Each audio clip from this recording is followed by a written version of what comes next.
Hello everybody, welcome in. We are doing some cool stuff today. We are talking about Aqua again. It's been a long time.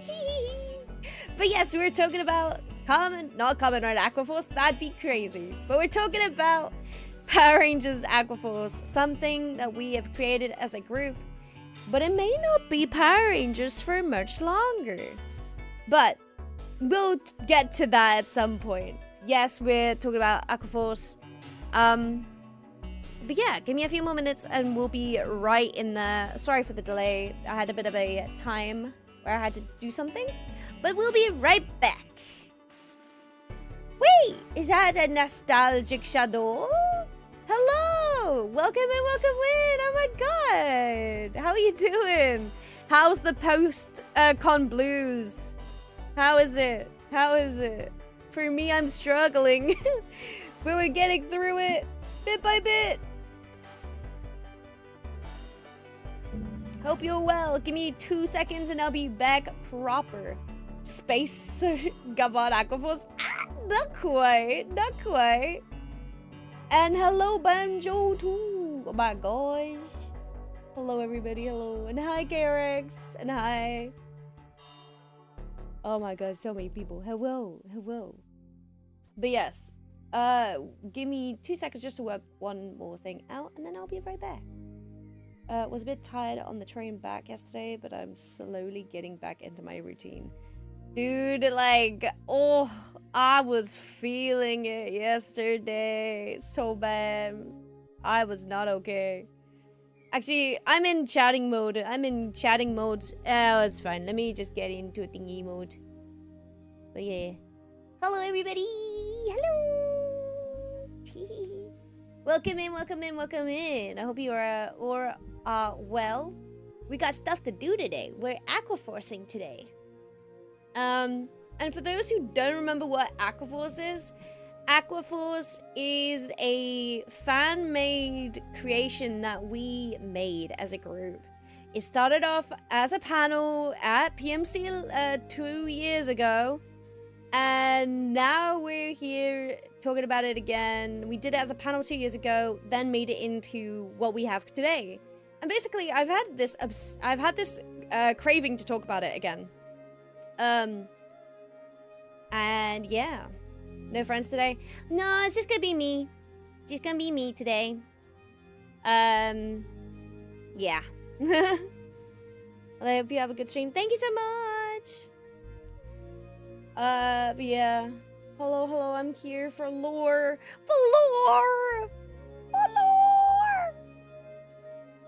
But yeah, wait. There was someone who asked me to message them. Who was it? Was it Azzy? No, Azzy's here. Azzy? You'll hear it. Yeah. The lore! Everybody, please say hi to Nostalgic Shadow, who I met at TwitchCon. Please go give them a follow. Wait, I could do shout out. Fuck it. Shout out. How do I do it? Boop. Shout out? Did I do it? No. How do I shout out? Oh god, I haven't shouted out. Ah, there we go. At Nostalgic Shadow. There we go. Yeah, I met them at TwitchCon. They were great. Had a great time. Have I not followed you? Oh my god. I am so sorry. I thought I already followed you, but apparently I hadn't. My bad. But yeah. We met at TwitchCon. We went to the VTuber, hangout. So that was really nice. And they were some of the people that came up to me. I don't think I had to go up to anybody because I was too shy. And I had a cool Pokemon shirt that people like to ask me about. So that helped a ton. That was by accident. I brought it last second with me from home. And I'm glad I did. I had a fun time as well. Oh, thank you. Hope you're all doing well. Oh, thank you so much. Kezza Henshin, High Form Studios. Well, I've just realized only Twitch chat is seen on stream. Whoops. Is there a way to fix that? Same, your Pokemon shirt helped as a conversation starter. I'm so glad. Because I think, several conversations started with, oh my god, your shirt is so cool. And I was just like, thanks. I had it practiced by the end of the day. I was just like, oh, I know what I say now. If someone asks about my shirt, I'm like, go to Etsy, type in Pokemon Hawaiian shirt, and you'll find it. Whoops, no whoops. No whoops, Nate, no whoops. You're just on YouTube, it's fine. But yeah, we're talking about Aqua Force today. Music is intense. I love your Boon yellow suit. Thank you! Thank you so much. I was gonna bring it to TwitchCon, my Power Ranger suit, but I thought that may be a bit too intense for people. Next time though, I'm going full on Power Ranger suit.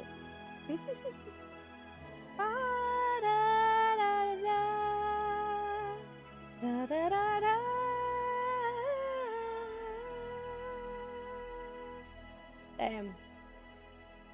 Anyway, what was I doing? Yeah, Power Rangers Aqua Force! Let's just get into it. Let's get the lore. Let's talk about the lore.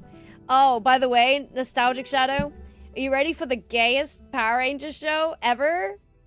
Trust me, there's some fruity Rangers in this show that we've made, and it's natural!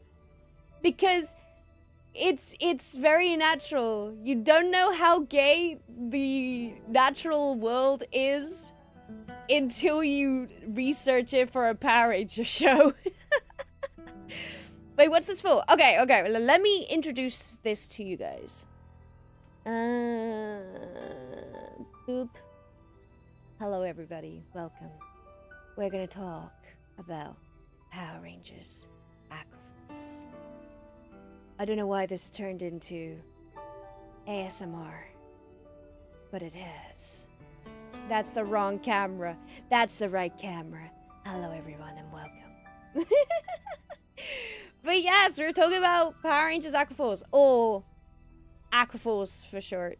But yeah, it's gonna be cool. Aqua Force was created as a panel that I did at PMC, a Power Rangers Morphicon in California 2 years ago. I then took the VOD of that panel, which is a Create Your Own Power Ranger show. This is the show that we created in the most simplest of bare minimum bones of it. So we came up with the names, we came up with the number, we came up with the colors, we came up with the concept, the theming, the villains. We came up with all of that at the panel. It was really, really cool to go through that. Then I didn't do anything with it ages. Like, genuinely did not do anything with it. So I took it to YouTube. I said, this is what we have. Help. Let's create something. And that's what we did. We created this really cool show. Oh wait, actually, I just realized. It's number 6 now. This is stream number 6. Wait, let me go back and fix it. Give it a second. Look at Yurika. Look at Yurika. We're gonna do a make a copy. Make it number 6. We gotta get rid of it. Water 6.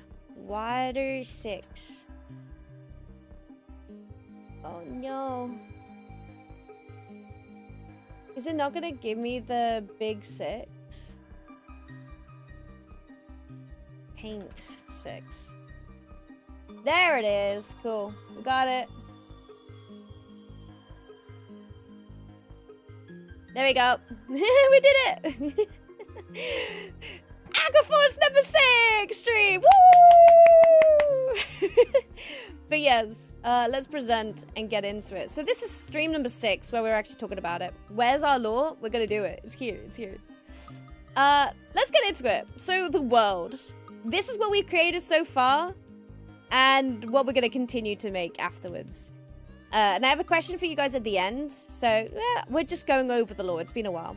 Scotch! Hi, Scotch. Welcome me. Oh my god, Scotch, we can look at your art again. We can look at your beautiful art again. When Beam Movement was being promoted, I didn't like the suits or helmet at first, and I thought the series was going to suck. But when I watched it, I really enjoyed it. Same. I think everybody had the same kind of reaction. and has those reactions every season because obviously we have the nostalgia of it. So anyway, let's go. We're locked in. So think King Oja for those Toku fans in the audience. Think King Oja, where each kingdom has their own knight or their own king and such. So each sea has a kingdom, a ruler, a fighter, like in King Oja. But it's all based under the sea, where life is better, is better, take it from me. But yeah, so we have the Arctic Sea, we got the South Atlantic, North Pacific, South Pacific, and Antarctic Ocean. And we're using these oceans to really, like, make these kingdoms. So our orange and black rangers will be in the Arctic Sea. We haven't got anything for the Antarctic, have we, yet? We'll work it out. Then we got the White Ranger in the North Pacific area. So that's like Japan area, Asia going around here. Then we have the Indian Ocean, which is our Red Ranger. We have our Green Ranger in the South Atlantic. We have our Gold in the North Atlantic. And then we have Purple in the South Pacific. Oh, wait, you can't see him. Okay, wait. Let me fix this because I feel like he's out of shot. There we go. Oh, you can see him now. Yeah, Purple's like here. Present. Incorrect hydration. Can we have some hydrations then, please? Hydrate me, thank you. Let me hydrate.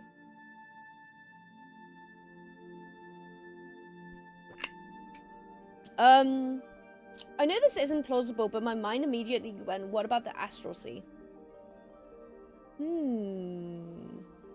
Okay, question. Is the Astral Sea real?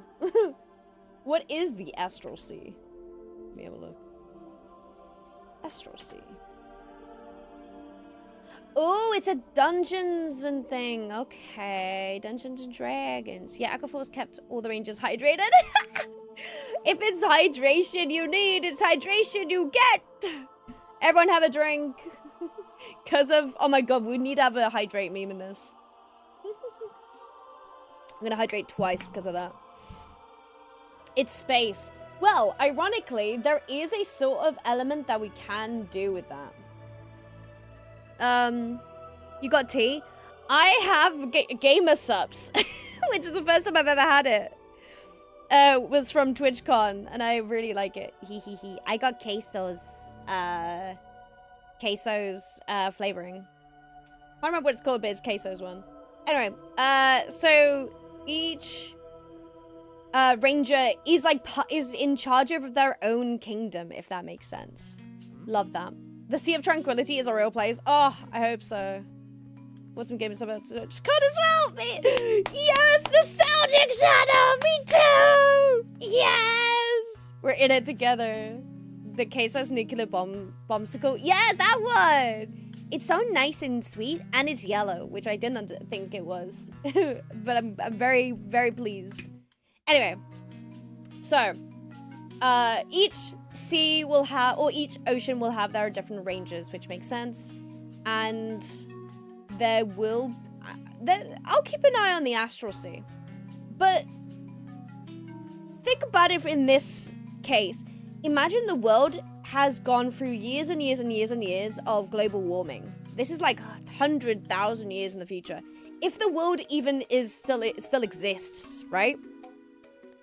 But we have... This is the world we have left. It's our actual world, but it's so far in the future that the water levels have kept on rising. And the sea, the world of the sea has taken over pretty much. There will still be like some human settlements around, but they're not really important. They're not really like the... Oh, pardon me. They're not really like the main part of the story. It's the things under the water you see. If the world still exists, boom. Yeah, that's how I feel about it. Like, you know that song which is like, not that much has changed, but we live underwater. It's that. It's like 10,000 years. In the year 3000, not much has changed, but we live underwater. It's basically that. We live underwater now. But the underworld of the sea has expanded. It's changed and become so much more like... So much more... what's the word when they adapt? They adapt to the world that's crumbling around them. And because of human use of fuel and stuff like that, it's actually created a better world for the ocean because they've expanded from that. Oh my god! It's a Stegosaurus Rex in the audience! Run! It's a Rex! Oh! Stick, you know that meme which is like, oh my god, it's Godzilla! That is not Godzilla. That is a copyright distinct to Godzilla. Ah, but we should run like it's still Godzilla! It feels like that. Oh my god, it's Stegosaurus! If you ever watched Winx Club, though, the Siren song would fit. Ooh, wait. I love Winx Club. Like, dude, I'm a Henshining loving gal. I know Winx. But let me have a look. Winx. What is it? Winx Siren X. Song. The OG, I watched the OG show. Like, the OG song was so, the OG show was so good. Anyway, okay, let's have a listen to this. I'll only listen to a bit.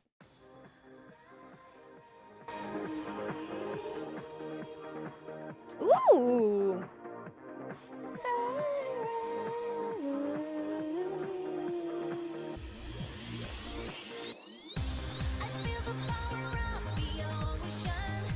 Oh, okay. I feel that. I feel that. Okay, cool, cool. Wait, let me see if I can skip to like the...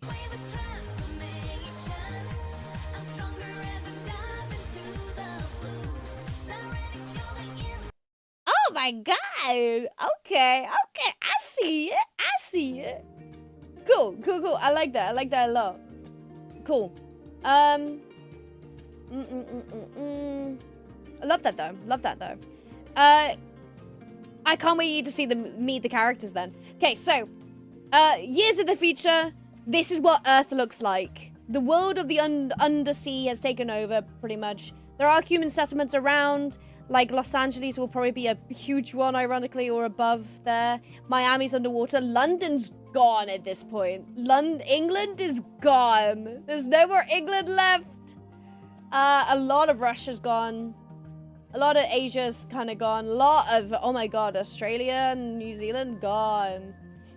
But like, a lot of Europe has gone too. Oy, oy, oy, oy. Not England, le gasp. I know, le gasp. Crazy. Woo, bye-bye. Oh god, but it's really interesting to see like the world in this context. Like, look how much is not there of the US. It's like so gone. You got this huge big here, so all the mountainous areas will actually be pretty safe. But imagine being so used to seeing mountainous lands for ages and then just waters right up to your toes. Creepy. Anyway, Japan actually does quite well on like on the top in the mountainous areas there too. Anyway, let's keep going. So this is basically our map again, but kind of like taking out the bits that have gone.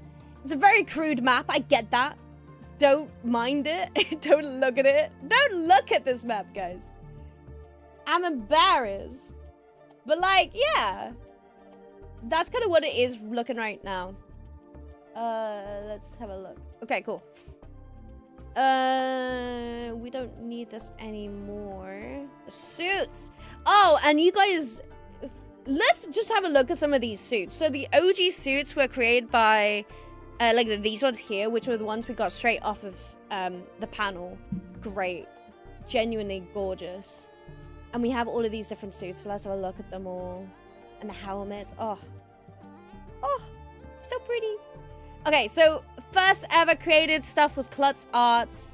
If you can't see that, let me just do this so you can see the name. Klutz Arts. And we had a really cool concept. Basically, I kind of I kind of said that we did this thing, and it was really, really cool.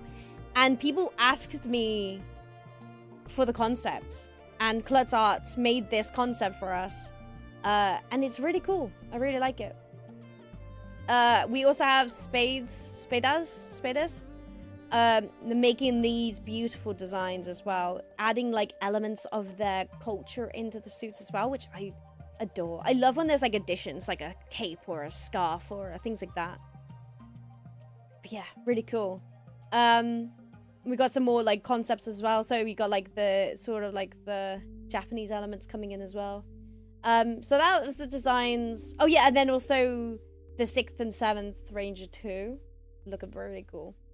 Then we had these as well from Spidias, which had more of the designs from the actual humans as well. But we kind of got in a bit of a different direction with some of these characters, so let's keep moving. Then we have Butterscotch. Scotch. Take a bow in chat, Scotch. If anyone's in chat that worked on this, give yourself a pat on the back, to be honest. Elements of each area ocean they're based on. Oh, I love it.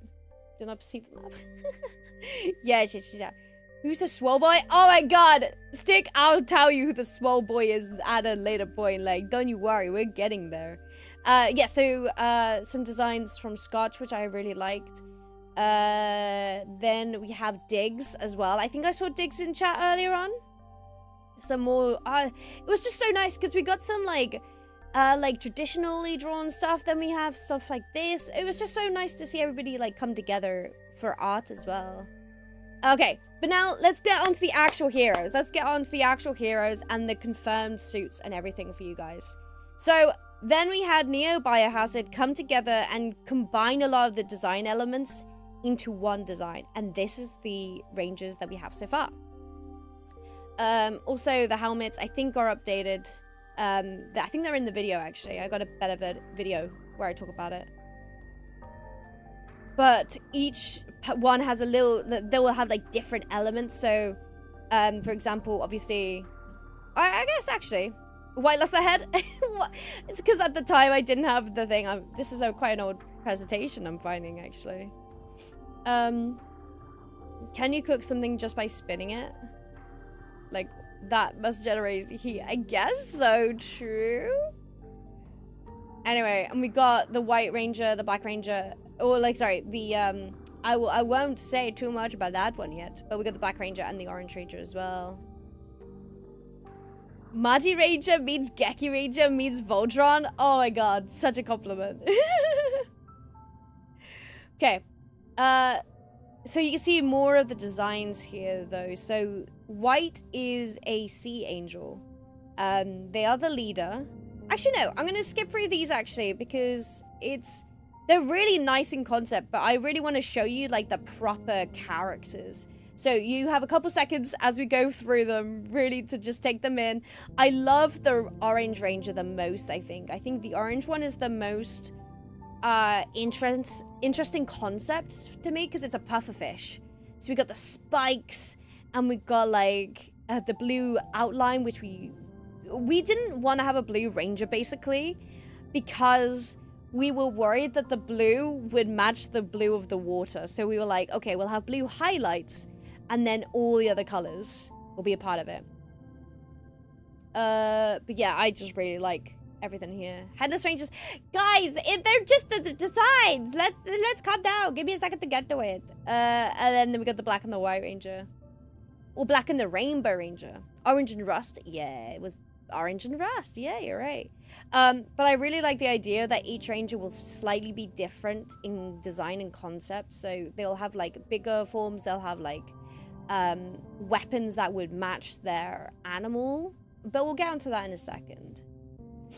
So, this is a very quick rundown, but I'm going to go into detail now. So, let's go into talking about the characters. So, the heroes, Pacifica, Aqua Force White. This is our leader. She is, Sea Angel.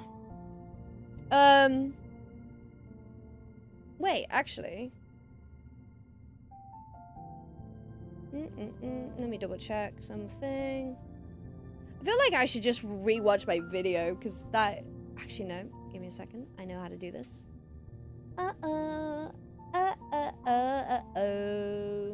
Make it count, make it real, make it... When you go big time.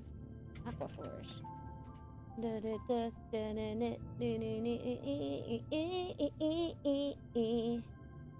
Oh, oh, oh, oh. Okay, cool, I'll go to now. We have the White Pearl Kingdom.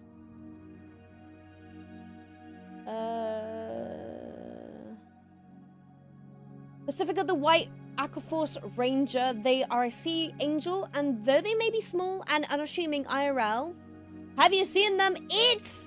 Have you seen them eat? Actually, no, genuinely, have you seen them eat? They're terrifying. They're like exactly. Oh no, here you go. So they start off looking like really unassuming. I think I have a picture later on. Yeah, they start off like this, really unassuming, and then when they eat, their like tentacles come out of their mouth and they like and suck you in. It's kind of scary. Like can you? Oh, will it show? Like, can you see this? Terrifying. But yes. Let me see what my notes. But they're also toxic.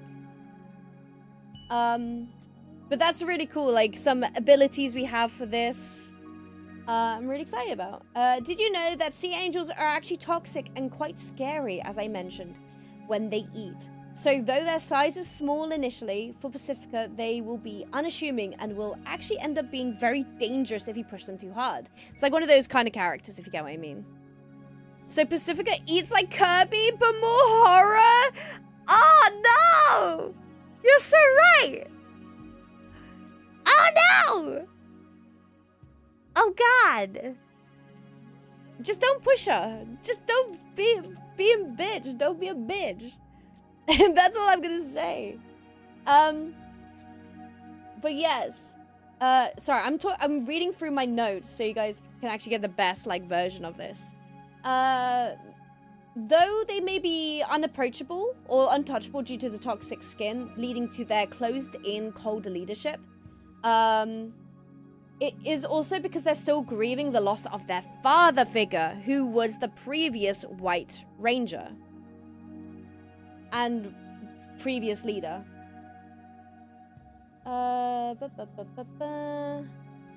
Who goes missing in action. Dun dun dun.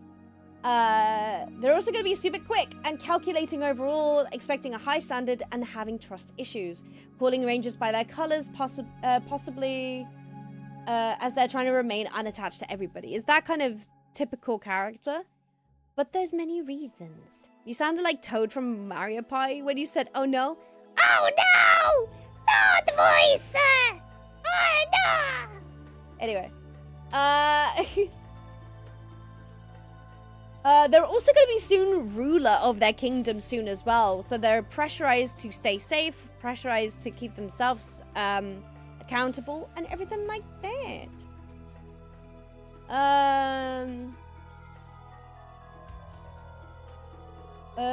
Also for the best part of this character, no matter how many times people try and take this away, Pacifica is going to be gender neutral.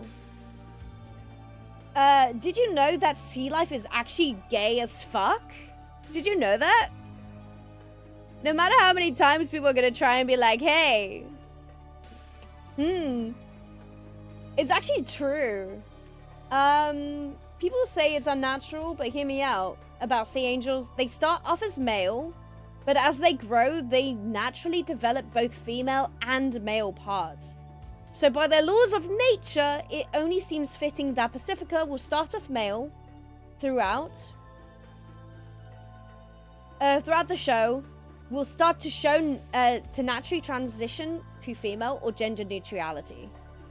So I think that's really, really cool. They start off as male through the beginning of the show. And as we're like going into their story, they are starting to do the transition, possibly. But I like that. And I'm played by ads. No, Bids! Tell me when you're back. But yeah, sea angels are canonically gender fluid. Yes. But there will be no stigmatism in for this in the Sea World, and neither will there be in this story. What happens here for our Pacifica will be acceptance of their body changing, surrounded by love and acceptance, but also the loss of what connects them to their parents who they lost. So it's going to be a very interesting way to write this, starting off male and then transitioning. But I think it's a very interesting character. And no matter what people say, this is natural. So, I returned from my adception. Welcome back, welcome back. Cool.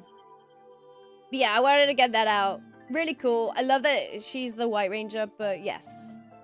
Oh, also, every character is gonna have, like, their animal character, and then their human character, and then their formed character, if that makes sense. So they're gonna be the White Ranger, the leader. They lost their father. A traditional leader, hero type with high standards and trust issues. We've kind of gone through this already. But yeah, really, really cool. And we've gone through this already. Cool. Next character is Tiger, who is our Red Ranger. They're gonna be she, her, and a shark. They're the Shark Ranger from the Indian Ocean. So we have some really cool designs and looks at everything, which I really, really like. Let me have a quick look at my notes for Tiger, the Red Aqua Ranger. She is second in command and daughter to the Army's general from a family of tiger sharks. So her name is quite ironic in a way because it's Tiger and Tiger. This was chosen at the panel, and we can't really choose it, and we can't really call a starfish Tiger, if you get what I mean. So they're gonna have a very close connection to the White Kingdom due to their close proximity, but also due to their family positions, of course. Them acting as childhood friends or rivals to lovers, which was something everybody has been wanting. So red and white will be like rivals, enemies to lovers kind of thing, which I kind of love. Tiger herself, though, like a shark, she will be that stereotypical rowdy type who loves to fight. That, who's seen, She-Ra? Has anyone seen She-Ra? Like the Princess of Power Netflix version? It's kind of like that.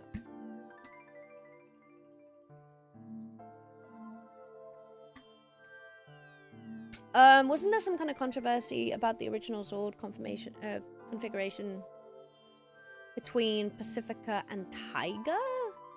I cannot remember that. Please let me know if there was something. I cannot remember.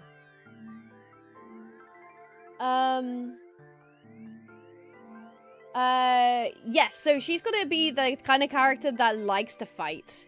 Kind of thinking like Catra, but to be honest, both Catra and Adora from that kind of thing. That being both in play fighting and training with friends, but also in actual combat against her main enemy, humans. Dun dun dun! Who she has a deep hatred for due to humans from the past and are present, or to their present, hunting them for their fins, skins, and more. The placement in the Megazord. Someone made a joke since the Rangers become the Zords. Someone's gonna have to remind me what the issue was. Something to do with the Mecha conversation. It was less a controversy and more of an unfortunate realization of mine, Butterscotch and Neo's part, to be honest. What was it? What was the issue? Could someone let me know?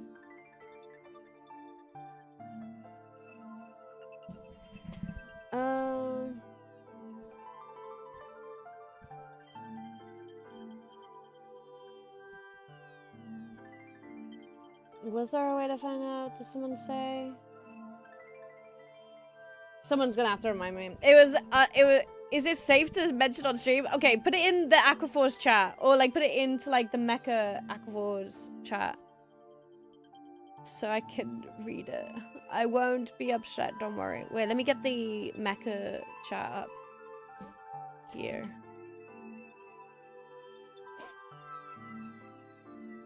But while you do that, I'll try and work it out. Cause Alpha Kings 123, hello, buddy, hello. We're going for Aquaforce. Sorry, I'm gonna keep going, but welcome. This was a while ago, I think. I don't remember. Oh my gosh. Someone find out. Would combine with Tiger through. Oh. I can't remember what it looks like. You guys are gonna have to show me. Can't remember. But yeah, welcome to Nash. How you doing? But yeah, we're going for Aquaforce stuff, so you're welcome to vibe as we talk through it.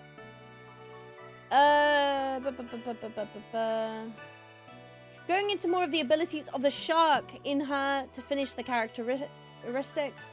I love the idea that similar to young sharks, she'll have dark vertical stripes across her body. But once she grows up, they will slowly disappear, showing growth in herself, but also time passing. Which I really like that little detail into her growing as a person.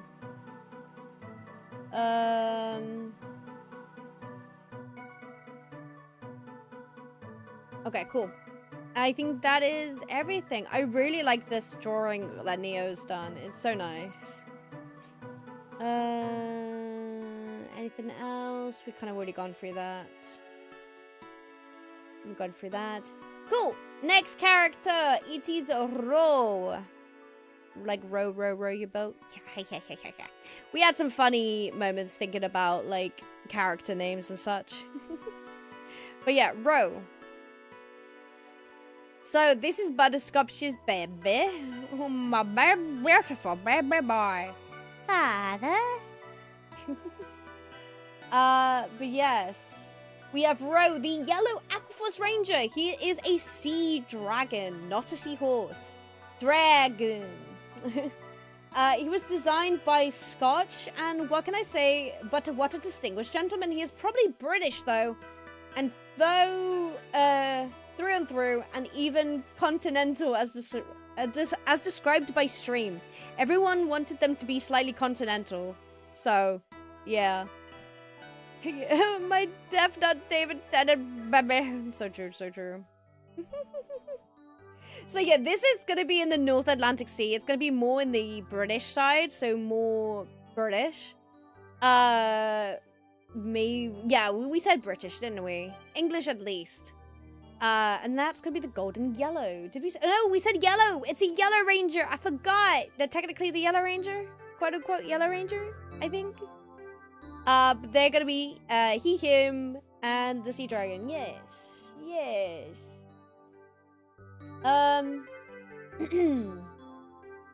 But overall so far, he is what everyone has described as the Doctor Who of the show, in characteristics, in backstory. In characteristics and in backstory, but let me explain more. He is snarky, up his own butt, sarcastic, obnoxious, and a perfectionist. He is a symbol of grace and beauty due to his hydran and sea dragon form, seen as a worthy gem for his beauty. But unfortunately, he is also the last sea dragon known in the underwater world. So we will not have another sea dragon. He is kind of like his own thing, like the Doctor Who, the Doctor. So I kind of like that.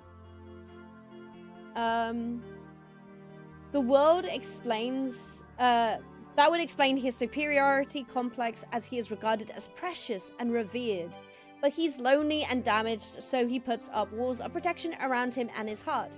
And that's because his backstory is quite tragic. We came up with a whole tragic backstory for this guy. Like, it's kind of sad, but yeah. Becomes more Scottish as the season goes by. What? God, he's continental, baby. But yeah, it'd be hilarious if Ro grows up. into a Peter Capaldi. Oh, that's why you said becomes more British. Oh, and he grows a pair of attack eyebrows. What the heck is going on? I'm lost and confused. Ironically, Scotland is still above water, I think. England and Wales are like fully underwater at this point, and Ireland as well. Oh, Ireland might survive actually.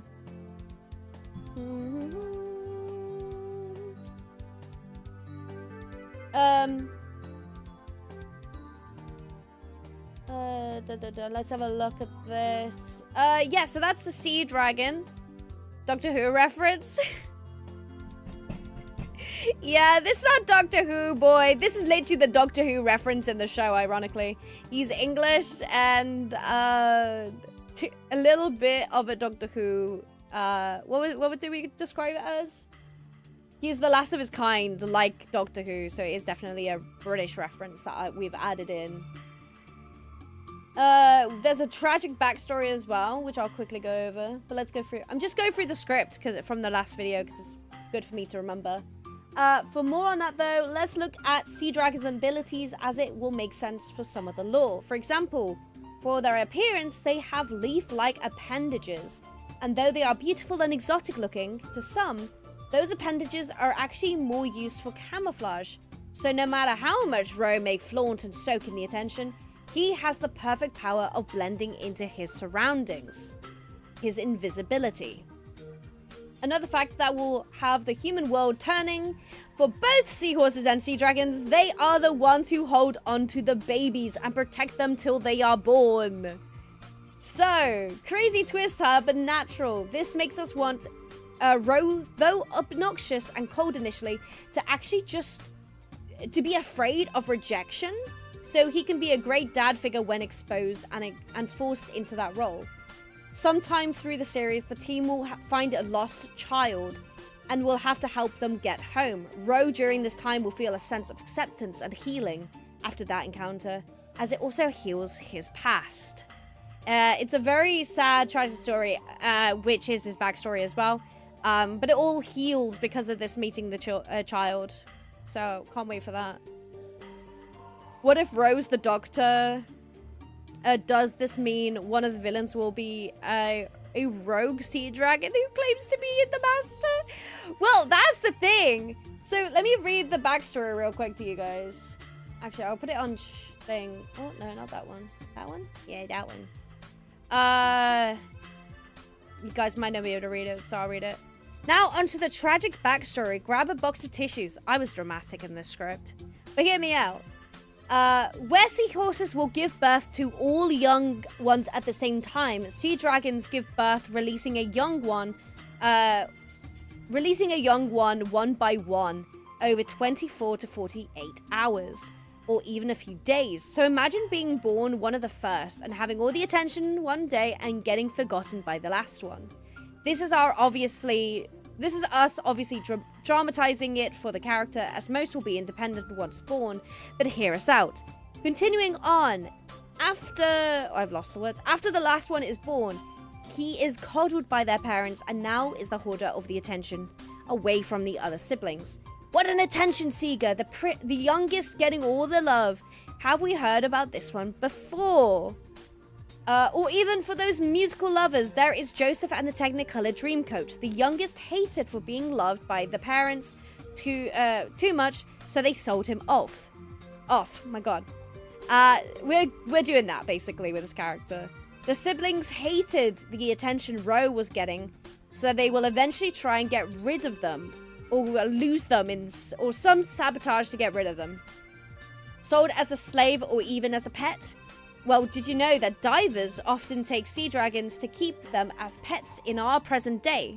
But what if them separating him from the group may have in fact just saved their lives as humans, or some ruthless gang comes by and kills off the rest of his family before his very eyes, and the only thing he can do from the sidelines is hide, using his leafy appendages to camouflage. All comes full circle. Hence, they are the only sea dragon left in the known sea world. subjected to being the last of his kind and kept protected in this kingdom as a tragic gem for safekeeping, idolized but never touched. And that is our Yellow Ranger. I really like it. I like it a lot. So it's like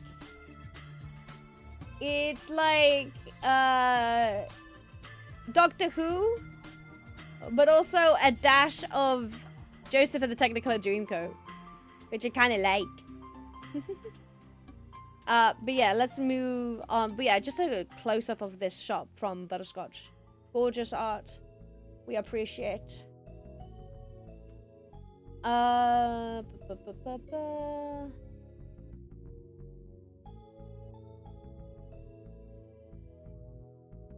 yeah, so Technicolor Dreamcoat mentioned, yeah, for sure. But yeah, he, him, Sea Dragon, North Atlantic, the British one, basically. Okay, I'm just getting up my information.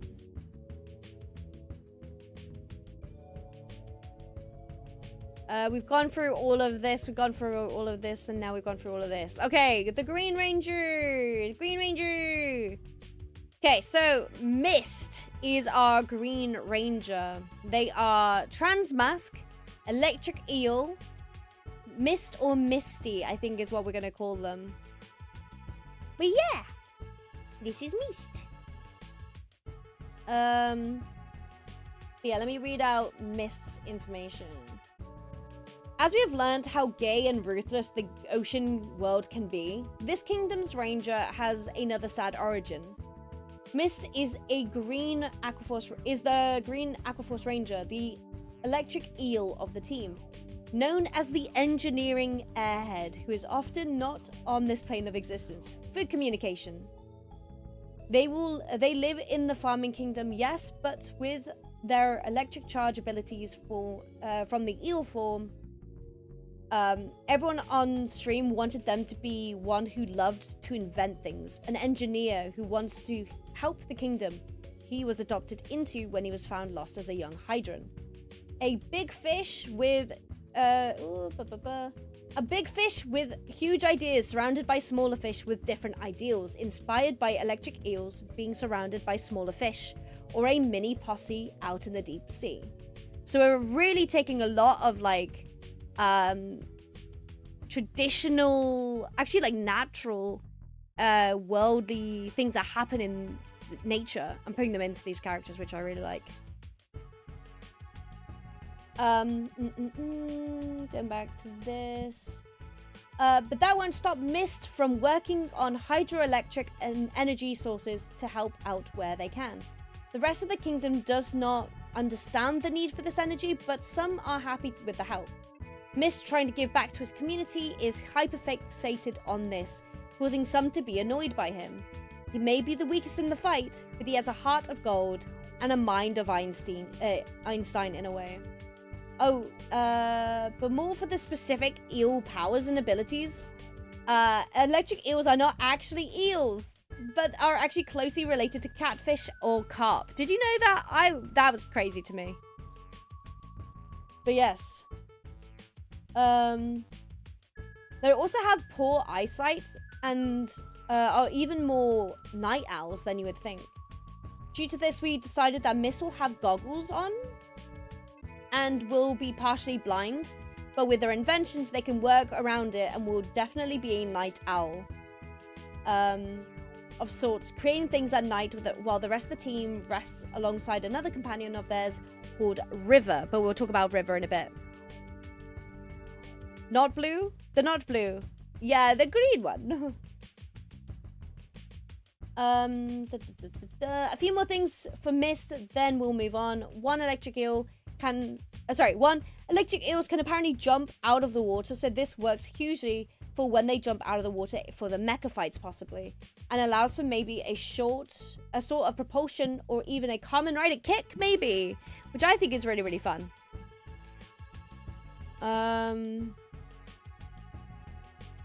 Like I see myself in Mist low-key. I think Mist is definitely going to be probably non-verbal maybe. I don't know. I feel like there's some sort of thing there. I don't know. But I think it's really, really cool. I really like Mist. There was something I wanted to add, and I can't remember where it was. Anyway. The reclusive type, maybe? But yeah, I can't remember if it's this one or if it's the next one where we kind of have that. We'll see, we'll see. Next is the Purple Ranger. Susha. So, Susha is they, them. And it's the stingray of the group in the South Pacific Ocean. And they're the purple one. Susha is the Purple Aquaforce Ranger, a stingray from the South Pacific, seen as a bit of a mysterious loner due to their traveling and stingray tendencies, but having a mischievous streak. Very AFMAL coded for those Minecraft roleplay fans out there. I don't know if anybody understands that, but that makes sense to me. Who has an obsession with the pearls, which is the power source for this world. Viewers wanted them to be very unique, for example, being the oldest of the group, but the shortest possibly, their pronouns being they, them, and also maybe being on the spectrum for autism ever so slightly. And due to their stingray tendencies, there are some similarities to it. Let me explain. From what we found out, people who have autism will often find solace in being alone due to their social battery. They aren't lonely, just solitary. And being brought up in a society like Susha, where you will be alone for most of the year, while traveling or delivering, because their kingdom is going to be very much like the delivery services, the people that travel a lot more between the kingdoms. So I described them as a traveler colony going around, delivering things, delivering the pearls as well, which is like the main source of power in this area.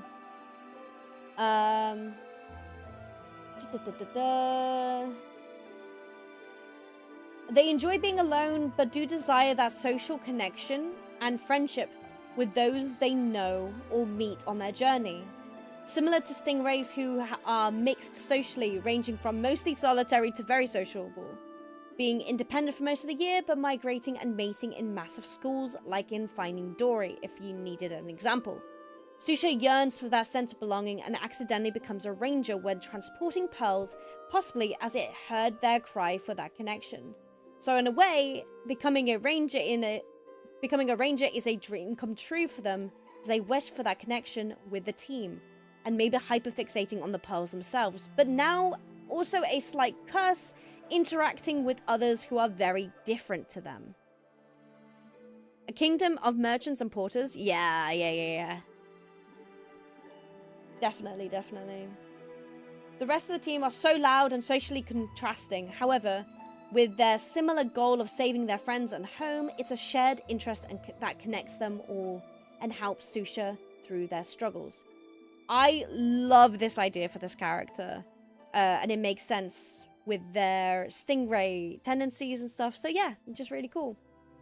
But that is Susha. We got that. Cool. Now we have Khalid, who is our Orange Ranger. Now the Orange Ranger is going to be really interesting. I just realized I haven't talked about any of the kingdoms going through it. Okay, let me quickly catch up with it so I'm on the same page as everything. Let me go back to White Ranger. Sorry, look away if you need to look away. Okay. So, we have the White Ranger. First off, we have the Kingdom of the White Pearl. But back to the Kingdom of the White Pearl. It is in the land of the pearls, of course, in the North Pacific, near the shores of Japan, near the Marina Trench kind of area, which is the birthplace of these pearls, that powers the rest of the ocean world. And the kingdom is in charge of these pearls, protecting them as they are created and supplied to other places. They are ruled by a standing queen who is extremely cold and calculating after the previous White Ranger died or went MIA in the past. Quite a ruthless character, always with the opinion that the Rangers' loyalties lie with their own kingdoms due to the loss of their old White Ranger. She has been designed by Neo as this kind of like old octopus in an elegant cloak, but we shall see what her motivations are later down the line. So, that is the White Kingdom. Let me go back to Tiger, the Red Kingdom. The Red Kingdom, which is so far the war state around the Indian Ocean, one who is dedicated to war and protection of the sea world, full of much stronger species with a feared army force of sharks and more. The army itself will be led by the father or mother of our ranger. They are not of royal blood, but they are the competent side of the kingdom in comparison to the actual monarch, who is comically pompous and incompetent due to having such a strong force under them. They feel no need to care or worry about their kingdom, living in comfort while the army leader sort of runs the country for him because of that lack of his support. In other words, it's in need of that strong leader, and there's rumors of a rebellion that may be in the rise and a party in favor of the army general taking over, but let's see how the story goes. Whoa, is this a TTRPG or an animation? No, this is just stuff that the people in Discord made, obviously. Like, this is just us creating something together as a group. I'm very lucky to have the ability and, like, just you guys there and the writing we've all done together. Okay, so the Yellow Ranger. The Yellow Ranger is next. Sorry, the Yellow Kingdom is next, but this time it is in the North Atlantic Sea, in between America and the UK, that sort of area. This kingdom is a strange one, as we are not 100% sure what happens in this kingdom. It's less constructed lore-wise so far. However, we do know it's not quite functional, possibly even a kingdom on the brink of implosion. The monarch here the monarch we are thinking here is either a senile king or queen, like in Avatar, The Last Airbender, and the Earth Kingdom with Boomy. But we are leaning in more with an edgy teen who has recently taken over, and the surrounding members of their court are trying to influence them in favor of their side. But they just want to do anything else. Adds a little bit of diversity or instability to this kingdom that's in need of fixing. So that is the Yellow Kingdom. With this character, with Ro, the Yellow Ranger, they are seen as more of a jewel to be looked upon, basically. So that's why they haven't really done much until they meet the group.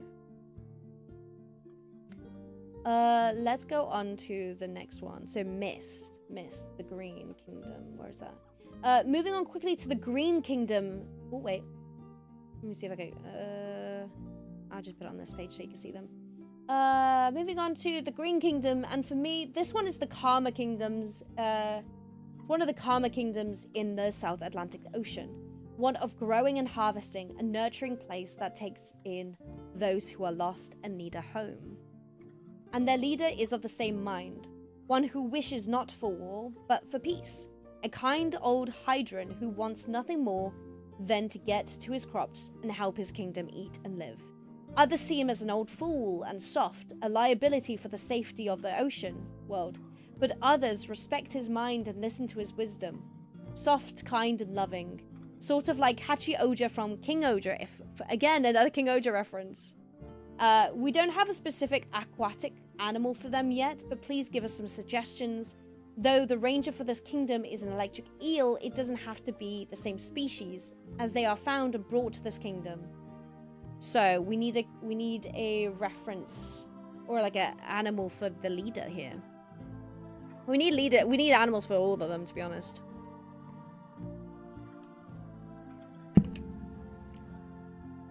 This gives me real Zhuoja vibes, but I guess that was intentional.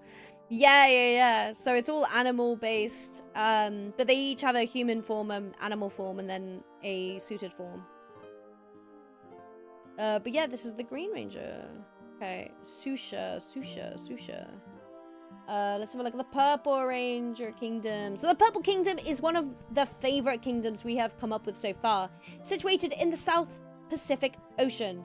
They will have a main place of settlement on the map, of course. However, the Hydrants in this kingdom are specifically a lot more outgoing and literally outgoing, traveling between kingdoms, as some of their people will be traveling merchants or delivery companies specifically, only coming back for mating seasons as stingrays, such as our rangers from this kingdom, do once a year.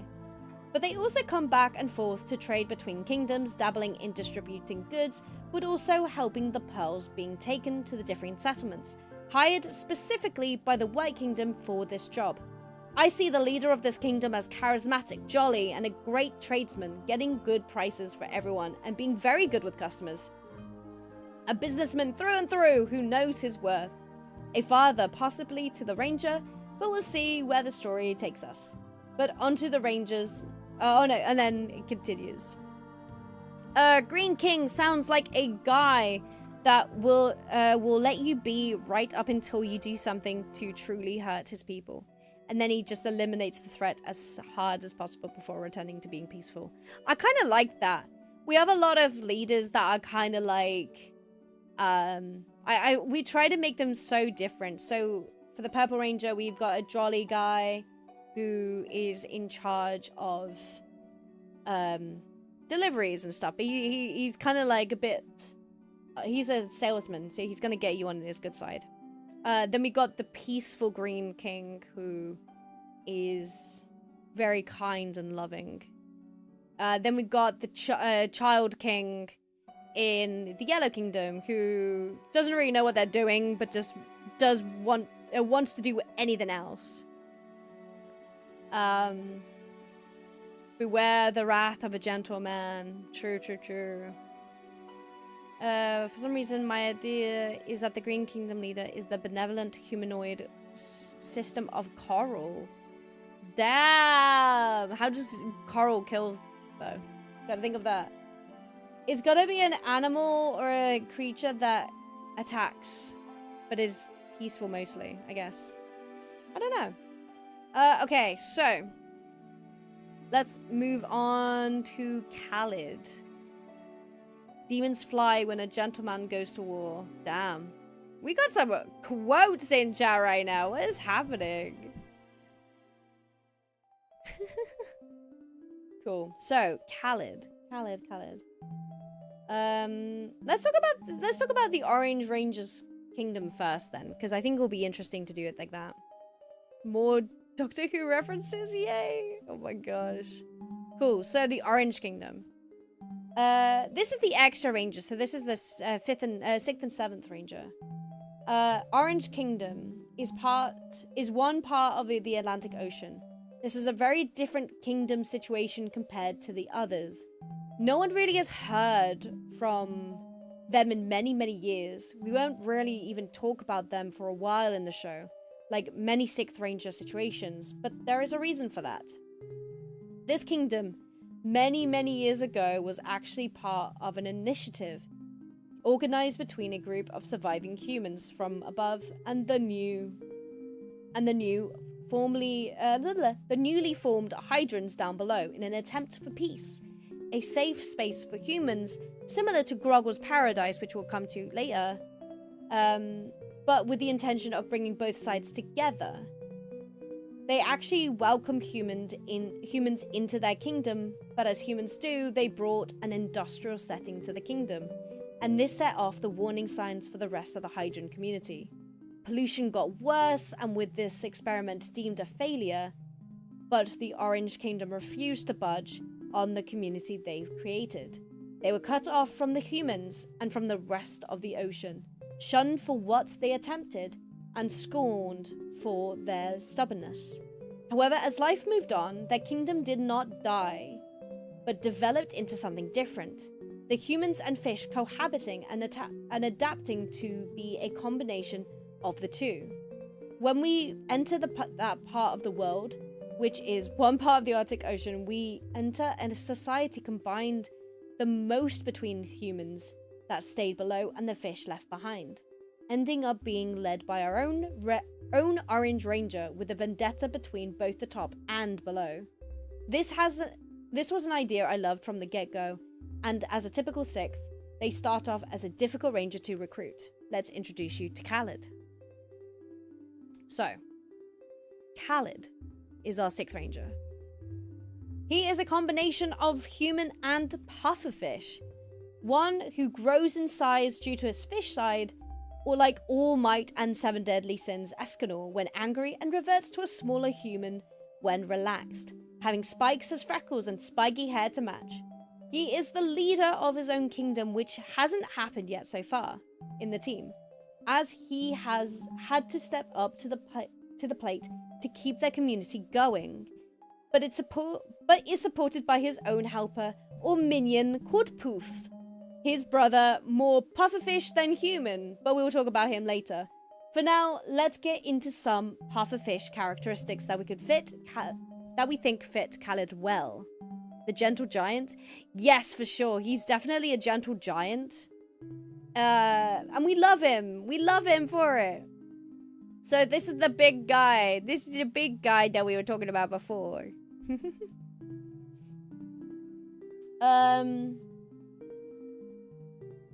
But yes, inspired by the pufferfish, we want Khalid to be brave yet foolish. Due to the saying in Japan that if you eat fugu, which is pufferfish, you are, as I said before, brave and foolish because of the risks that come from consuming pufferfish. It even had a ban on its preparation and serving due to how poisonous it was if eaten incorrectly. We think this matches the vibe of our Khalid, growing large and feeling brave, but losing some of his sense when poofed out. As well as his foolish bravery, we also wish for him to be a romantic idiot too, as pufferfish are known for making elaborate displays of shells and more when trying to woo a partner.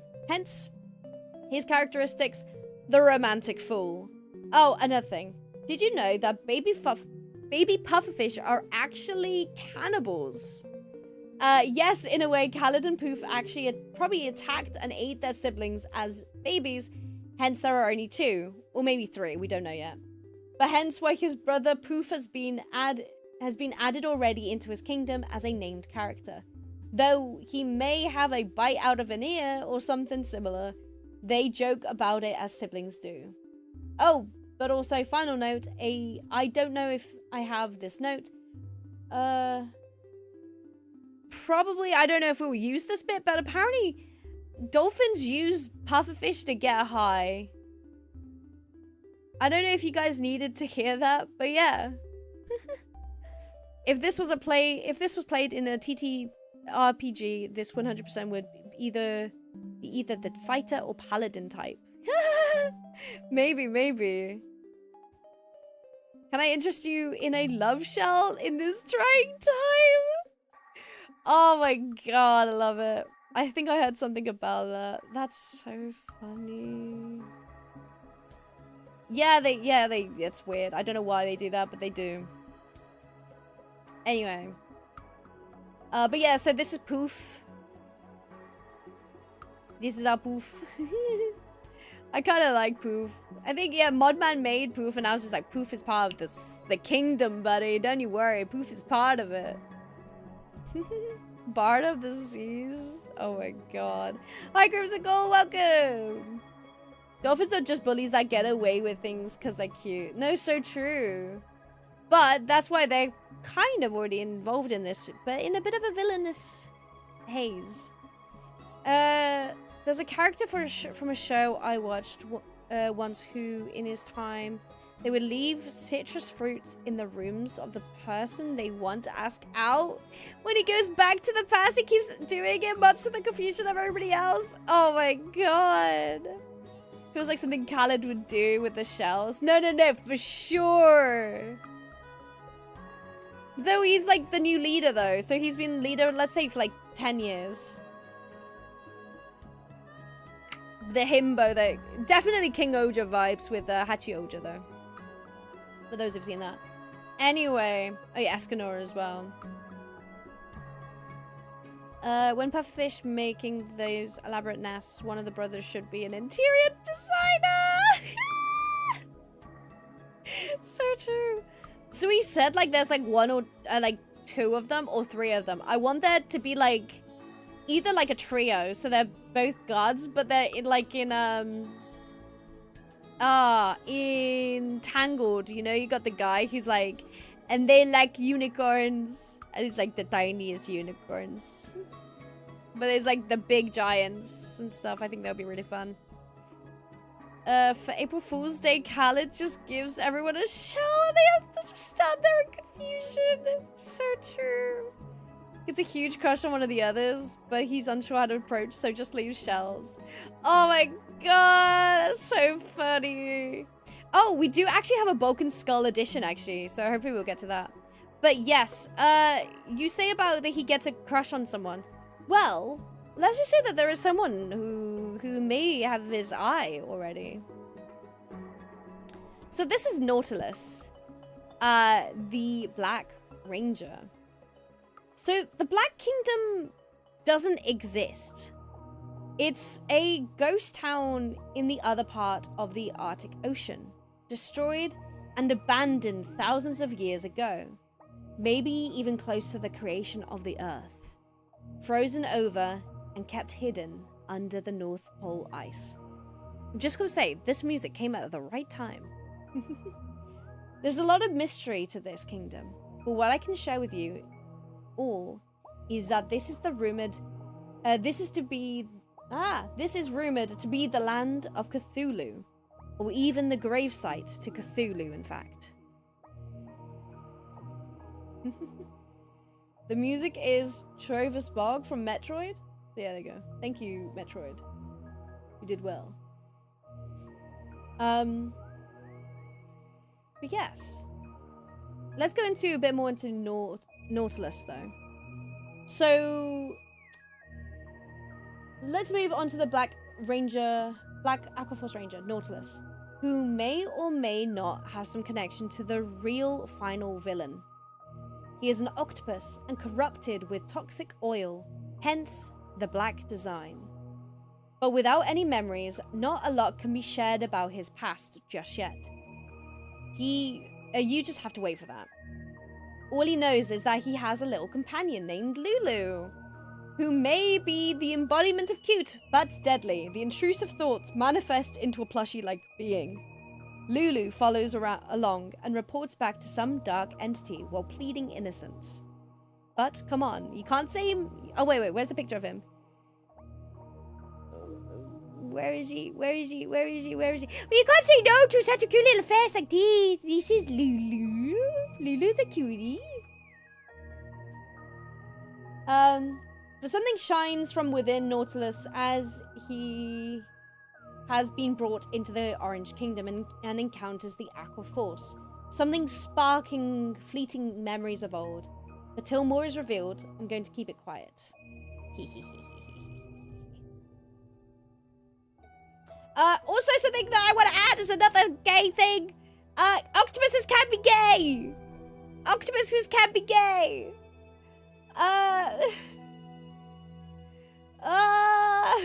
But yeah, they can be gay. They can be gay. A lot of octopuses ended up being gay, apparently, which I think is so lovely. So there will be some sort of like connection between Khaled and Nautilus. Animated series coming soon? Well, hear me out. Wait.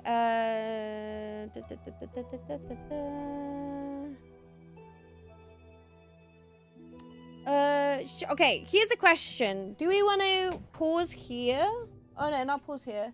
But do we want to have a little break to see what we would like to do? Or do we continue?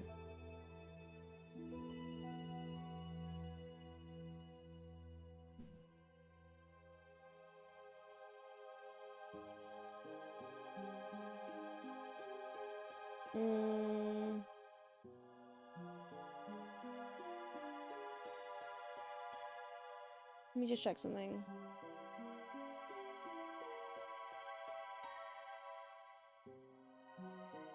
I love you guys have gone back to the chat and having a little.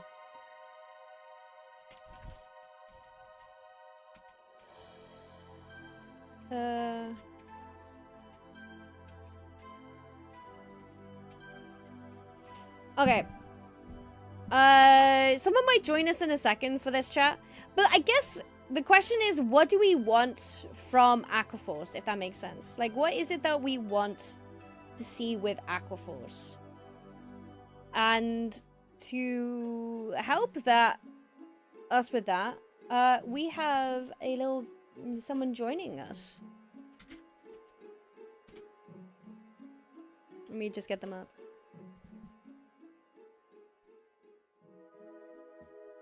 Hello Yo. there. Hello. Hello. What's up? What's up, stream? So, as we said, we're trying to work out what we want to do with Aquaforce. Aquaforce ideas. I can see people already in the chat now trying to work out what we're going to do. People asking, is it going to be an animated show? Is it going to be like a comic? I don't know. Wow. But Hey, then... Scott. Hey, Ozzy. Hi. But that might be a reason why I brought Joel into the call. What do we want to do with this? Hello. What do we want to do with this? I don't know. I want to do something cool with this, though. Well, the things I can help with are a very many. Chat, if you don't know, I worked in the film industry. I'm a comic book writer. Blah blah blah blah blah. Obviously, an animated show eventually would be incredible, right? That being said, though, an animated show off rip would be so much resources. It'll be hard, yeah. Yeah. And I'll be real, I love the storylines we've got planned out for these characters, and I love the sort of backstories and stuff behind them. But I think they need to be explored a little bit more before you can sort of serialize them.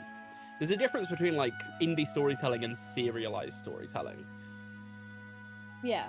We need a manga low-key. Kinda do, That's though. not bad.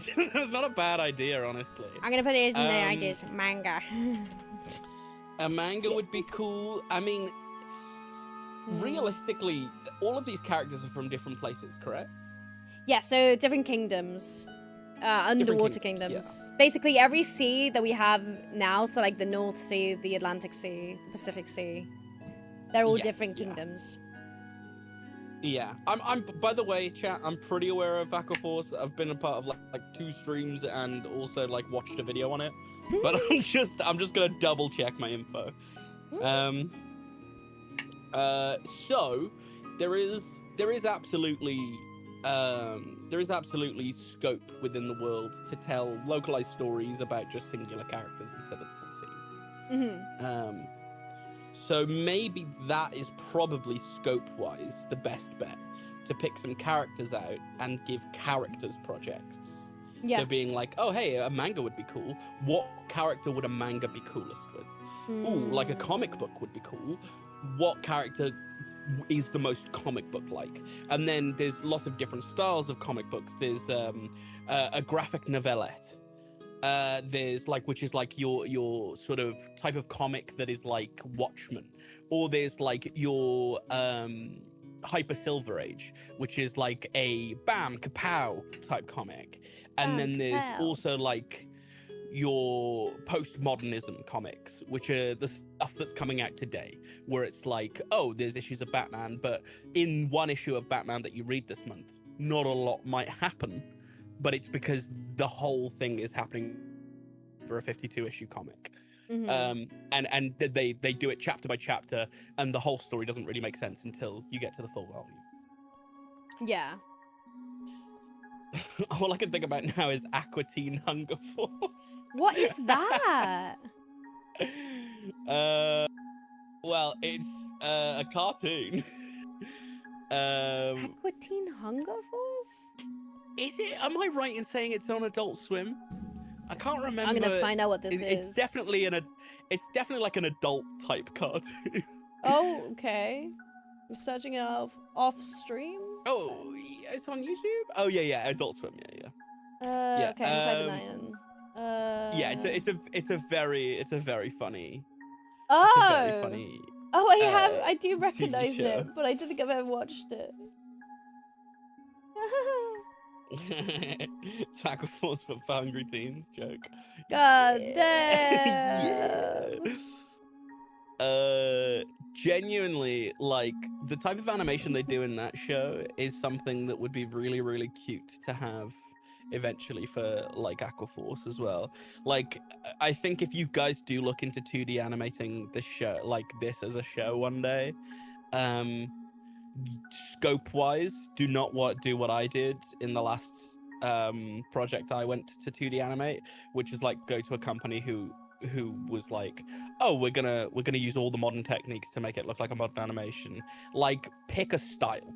Like, pick a style and be like, hey, cool, let's, you know, we want it, like, the cheapest, I will tell you this for a fact, the cheapest type of animations are the Adventure Time looking animations, the Rick and Morty type of looking animations, and the Aqua Teen Hunger Force stuff is like modernistic Hanna-Barbera. Okay, yeah. Modernistic Hanna-Barbera animation is also very cheap. But again, it's only cheap if you do it correctly, which means you need like your not your keyframes, but your like your fill frames done in Asia. You need them to be outsourced to Asia. So that's, yeah. Like, getting a 2D animation off the ground is a lot harder than getting a 3D animation off the ground, which is you could ask Glitch all about it. True, yeah. Okay. But yeah, so there's a world in which you wanted to do a 3D animated show. But this is a very 2D project at the moment.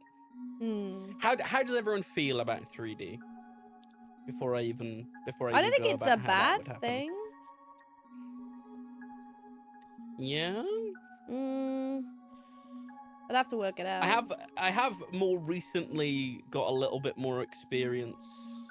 If it's not jank, I don't mind 2D. True.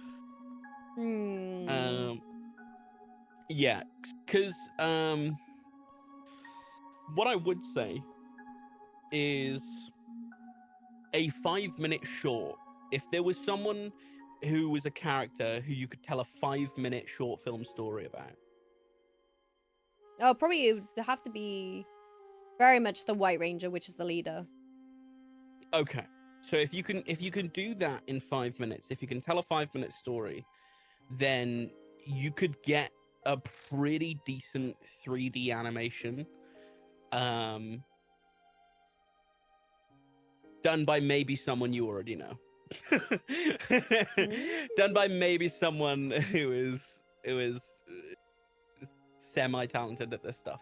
But that I'm talking about me, chat, by the way, /chat. Josh. Don't try to be the next Ruby or Beastars. Absolutely not. Well, I wouldn't touch Beastars with a 10-foot pole. And Ruby, I don't think I've ever watched it properly. I haven't watched it properly, but I know what the animation is like. So I feel like modern Ruby looks good though, no? Modern Ruby is definitely better. The old Ruby was interesting. Yeah, what does Ruby season 1 look like? Let me just double check, because that's a good thing to be like, hey, I don't want my thing to look like this.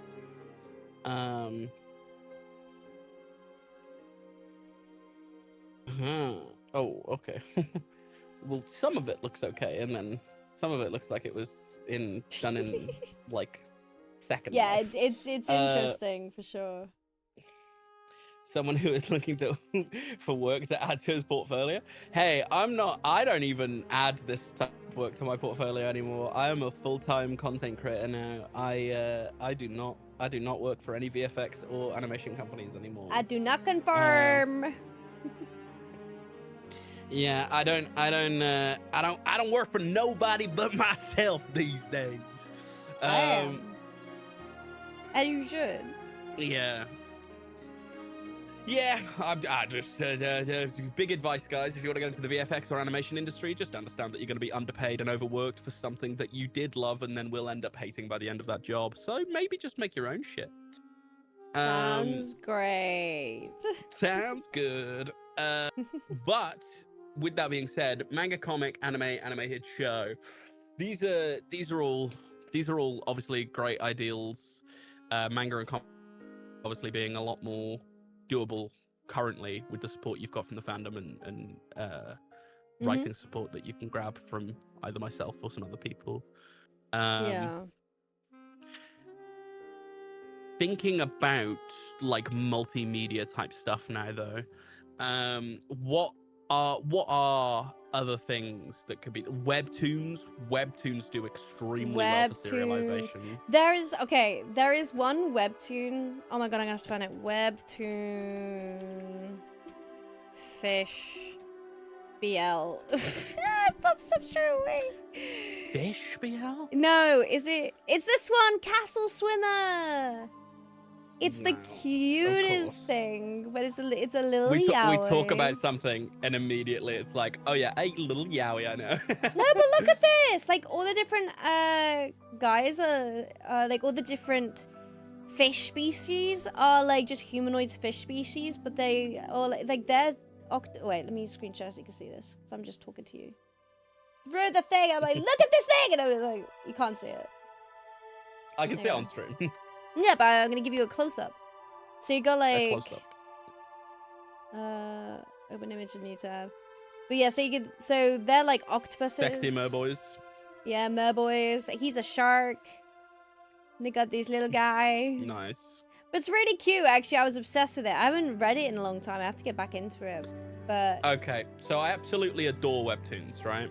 Here's the issue with webtoons. Webtoons have to be done consistently. You can't start on Webtoon. You have to start on a place called Webtoon Canvas. And then your show can be picked up from Webtoon Canvas to be serialized into a normal Webtoon. Damn. But also you need an artist that is putting out stuff weekly. That's gonna be expensive. Yeah, no, I get that. It's going to be either expensive or, if you're doing a collaboration, a lot of work for an upcoming artist. True. Because I've done a serialization once before, and that was a collaboration effort where we split the profits, and I wrote and they drew. Yeah. So that's not impossible, but obviously I had about 6 years worth of awards and previous scripts behind me for my writing. So, but you have a big community, so that's the difference, right? You have a community of artists that potentially may want to do something like that with you. But webtoon is a much bigger commitment than a comic, because a comic is a limited serial, and a webtoon is a long-running show. True. It's like the difference between like a seasonal isekai and a fucking One Piece, basically. Yeah. I mean, I definitely think there's enough content for it to be a webtoon, if that makes sense.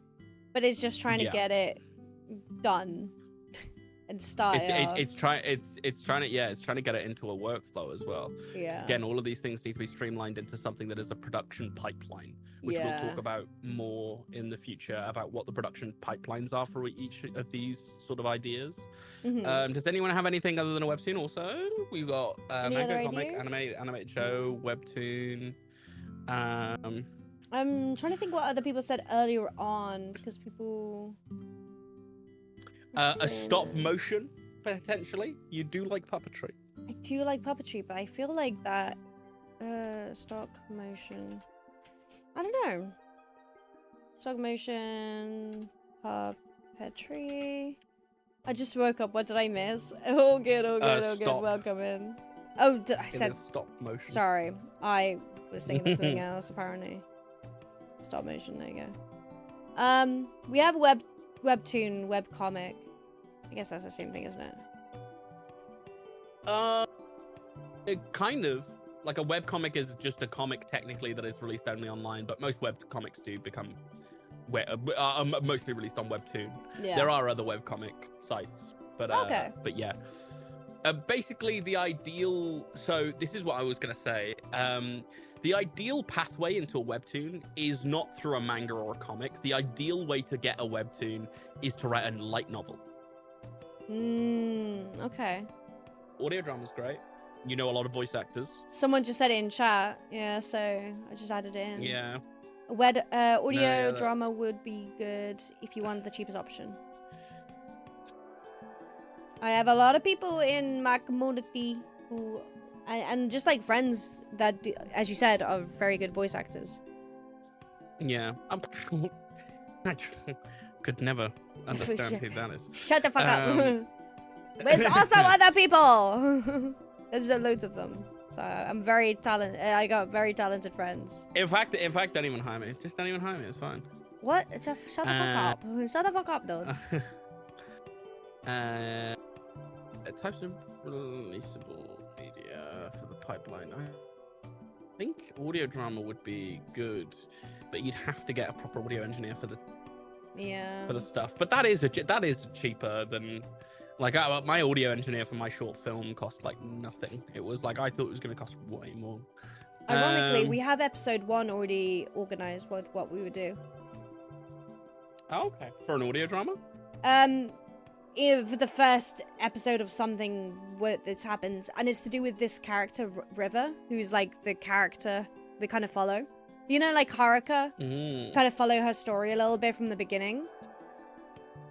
And you kind of see it from her reactions. It's not always going to be there, but like it's going to start with River, the human. And she lives in like Groggle's paradise kind of thing, which is like one of the final human settlements on Earth that is accessible. But something goes wrong. Something's not right. So she discovers what it is and ends up finding that there is this dark sludge that the main villain is actually is Groggle. Like they're gonna find out that Groggle's actually causing a lot more harm to Earth, and she's a scientist, so she tries to escape, and she will be turned into one of the monsters. Let me play this so you guys can see, because T has already done the animation. Maybe a more like horror-y type. Maybe, I don't know, but like knowing how fish. Like how the underwater is actually kind of like terrifying in some ways. It could definitely be a horror in a way. Like, for example, this is animation that they did. And this is her transforming into the monster. That will be the first monster of the week. And she then gets transformed and the heroes have to actually help her. Knight Raider T, a 2D animator that you know, didn't realize this was happening. This is T from that you met at con last time. Whoa, I do know T. Okay, yeah, T's lovely. I do know T. Wow, I did not know T was a 2D animator. I saw T's 3D stuff. Hannah Toro is absolutely correct. A web novel or short story is the absolute cheapest and lowest bar to entry. So that, like, I'm not telling you to write a book, but it would be good to get it. The cheapest thing, the cheapest thing you can do is write a book. Now, I would just put that under like written works. Because you can also write novellas. Novellas are, instead of like between 20,000 to 40,000 words, they're between like 12 and 20. So I've written like a novella before. That's not too bad. Light novels are kind of the entry to webtoons. A light novel often gets adapted into a webtoon. Anything you're reading probably came from a light novel when you're reading something on Webtoon. What's the difference between have their own success? A light novel and a normal novel? Is it okay? Am I sounding stupid? No. So a light novel Yeah. is a style of Japanese novel that is often released online, but doesn't always have to be released online. So a light novel you can buy in person. So a web novel is something that you can only read online. A light novel is like a web novel, but one you can actually buy. And they're like Japanese sort of titles for these types of popular literature that happen over there. Like all the isekais, Apothecary Diaries, all of that stuff started as a light novel. Okay. So Reincarnated as a Slime, that's a light novel. ReZero, that's a light novel. Yeah, and then light novels get picked up and they either get turned into webtoons or they get manga adaptations. When they get a manga adaptation, they then often get an anime adaptation. Because people often are adapting light novels into manga because they think it would be a good show. Interesting. Okay. Light novel then maybe. I have been wanting to write. Not bad. No way. A light novel is 50,000 to 70,000 words though. 50,000. Let me tell that. 50,000 to 70,000? Yeah. What? Words. 70,000 words.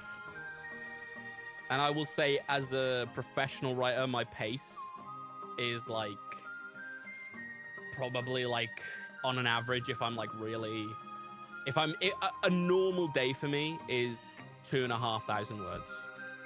Damn. Okay. So it's a lot of words. A novella is.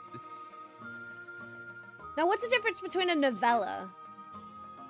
A novella is just a short book. Okay, cool. So a novel is 40,000 words plus. A novella is somewhere between 17,500 to 40,000, but I always say 12,500 to 40,000. Okay. A novelette is somewhere between 7,500 to 17,500, and a short story is anything under the 7,500. Damn. Okay. Stuff to think about, stuff to consider. Yeah, so, I mean, look, generally, I would, if I was going to start you on, like, a writing journey of, like, actually writing things that take prose, like books and novels, I would ask you to write a shit ton of short stories first anyway. Yeah. So those are things that only typically take from 1 to 30 pages. Okay. And then, once you've got a collection of short stories, potentially release that as a short story collection like Stephen King does. Stephen King sometimes releases a larger book that is just a collection of lots of mini books. Okay. So you would probably write potentially 10 short stories. Then I would maybe ask you to write 2 novelettes. So there's 2 larger stories in it. And then you could release that as a book. Okay.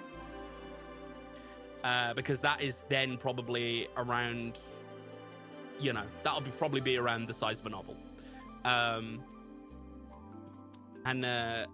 Yeah, that's a lot of writing though. And as someone who is like, you went to uni, you know how to like do all the corporate type writing where you've got to like, you've got to like cite your sources and stuff like that. There's a lot of that in the background. For every 2,000 words you write in an actual book, in a novel, you've probably done about 4,000 words worth of research into the reason you think about these things. Yeah. There's 2 types of writing. There's something called pantsing, where you write by the seat of your pants. Yep. This is the type of writing that often gets you hitting a block wall and then not being able to get through it. And then there's structured writing, which is what I have to do because I have ADHD, which is planning the whole story in advance, planning where the beats are, and then filling in the gaps. And that's the type of writing that I do, and it also helps you keep to a word count. So, Star Hikari's got a great idea there. Some short stories going over origin pieces of each ranger would be pretty cool. You could I was do a thinking book about like that because of the D&D origin stories. I've done that before with the origins kind of thing for D&D. So I was just like, that's probably where I would start. Okay. Yeah, you could definitely do something like that, and then like if you were to release the book, you could release it as like the origins of Aqua Force, and then do that, and maybe the two short novelettes that you put in that book is one, how the team meets, and two, maybe their first fight together. Cool. Villain stories too. Yeah. Villain stories are great. Well, yeah, you do 10 short stories, so you've got what, 5 active Aqua Force members. So then you would also put in the story about the human. You'd also maybe put in the 6th Ranger story there, and then you've got 3 more slots for other villains that you might want to put in short stories about. So how long are these then? Is this the light novel? Oh no, these aren't the light novels. This is novellas. These would be like a short story collection. Yeah. Short story collections. Okay, cool. Now, if you want to go to this is the cheapest, least resource version of stuff you can do, right? Is like novels. Writing is factually, as a man who came from fucking nothing, like it is the thing that people do and people get passionate about when they grew up with no money. Yeah. Right? So I love writing, and I have a really great passion for writing, but it can also be the most draining thing in the world, because you, like, I don't know if you get this, but like when you're watching a video or listening to music or something like that, there are like pace changes that like flare your ADHD in a way that will be like, oh, this is fun. So it's like you'll be listening to a song and the key will change, and you'll go like, oh, fun, lovely, I like that. Or you'll be watching something and you'll see a piece of animation or a piece of art that you like, right? And you'll be like, oh, I like that. And you get a lot of that currently with the Aqua Force in the community. Writing is nothing like that. Writing is like, I need to sit down and I need to chain my ankles to the floor, and I need to write 2,000 words today, because if I don't, I'm behind my own schedule. And if you don't keep yourself to your own schedule, you'll never finish your own book. True. So, you know, as someone who does this every day, it's very difficult. But I do believe in you. I do believe you could do it. I would push you, and I would help you write these. But just letting you know, there are other creative ways to put stuff out there, and you do have like more options. Like what I was gonna recommend is a motion comic. A motion comic bleeds together if you don't have much in the money for an animation budget. It's the lowest form of animation. It's comic book art, so you get to make a comic with it, but then you also get to, with a lot of motion comics, you get to get your voice actor friends involved and voice the characters. Yeah. So it's like a very cheap way of doing like an animated series, is doing motion comics. Okay, cool. Which is something I learned through researching stuff. The Ink Tank's 5 year later comic is an example. That is a good example, yeah. That is a Ben 10 comic. It's a Ben 10 motion comic. And technically Danny Phantom. Danny Phantom? Ooh. Yeah. 5 years later is a fan-made project about where things happen. Yeah. He believes those characters would be 5 years later after their show's end. Ooh, that's sick. It's very cool. As a massive Ben 10 fan, I don't think I agree with all the stuff that he did in it, but it is very cool. I have watched it all. That's cool. I better watch that. Ink Tank mentioned? Yeah, Ink Tank mentioned. Very cool, though. Very, very cool. Okay, I'll have a look at that tomorrow then. He made Ben look a little bit too much like Shaggy from Scooby-Doo for my liking, but who am I? You know? Who am I to disagree? Exactly. But yeah, a motion comic is something that, like, I think is well within your realms of capability. You get to sort of take a more creative director approach to it. Now I don't recommend this for very obvious reasons, but it's something that you have to put in the list, and that is games.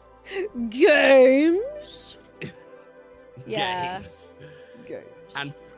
And you are aware as to why. Yes, don't worry, I got this. I recommend a game currently. Yes. That's fine. But, I understand. But I do think in the future it is top 3 most expensive thing on the list. Oh yeah. Yeah, if only you knew a bunch of game designers who would work for free, I suppose. Well, we'll see. Anyway, what I would say is this game shouts fighting game. Yeah. This shouts fighting game. Live action shorts is so sick. It would be so amazing. Live action shorts. But you'd have to get the costumes made in real life. Yeah. Stickosaurus was here at the beginning of the stream, in fairness. I mean, like, hey, want to make a helmet? But then you'd also have to have, you know, really expensive cameras. I mean, I do own really expensive cameras. And you'd have to have really expensive lights. And I mean, I guess I do own really expensive lights. You'd have to have a VFX budget. And I guess I am a VFX artist. You're talking yourself out of... You're talking me out of this. No, you're talking myself into this. This is not gonna work. Yeah. Yeah, guys. Just another thing. I used to own a film studio, like well, not a physical studio, but like a production company. And I bought so much film gear that I don't use anymore because I do YouTube full time. That just means there are Henshins in the future that need to be filmed. This is true. But we'll talk about that. I mean, we'll talk about that. That's like that would be a really cool thing. But like, I don't know if you're aware of Miniforce. They did some like live action shorts about their animated show. And we could look at something like that in the future. But again, I don't think that's a first release. I think that's like a secondary thing. Now, here's a really important question for everyone in chat, and everyone's still listening and everyone's still in chat and interacting. I would really love for you to answer this question for me. What is the thing that you would most likely pay for? That's a really good question. What is the thing you would most likely go, I would pay money for this? Because that is the thing that we should do. That is the thing that makes the project viable for like all these extra things, right? True. In order to get like merch. All of these, yeah, in order to get in order to get like a bunch of these things happening, you need to have something that is a project to like launch it, right? So you need funding eventually. Like, you can't just self-fund every single one of these things. Yeah. So,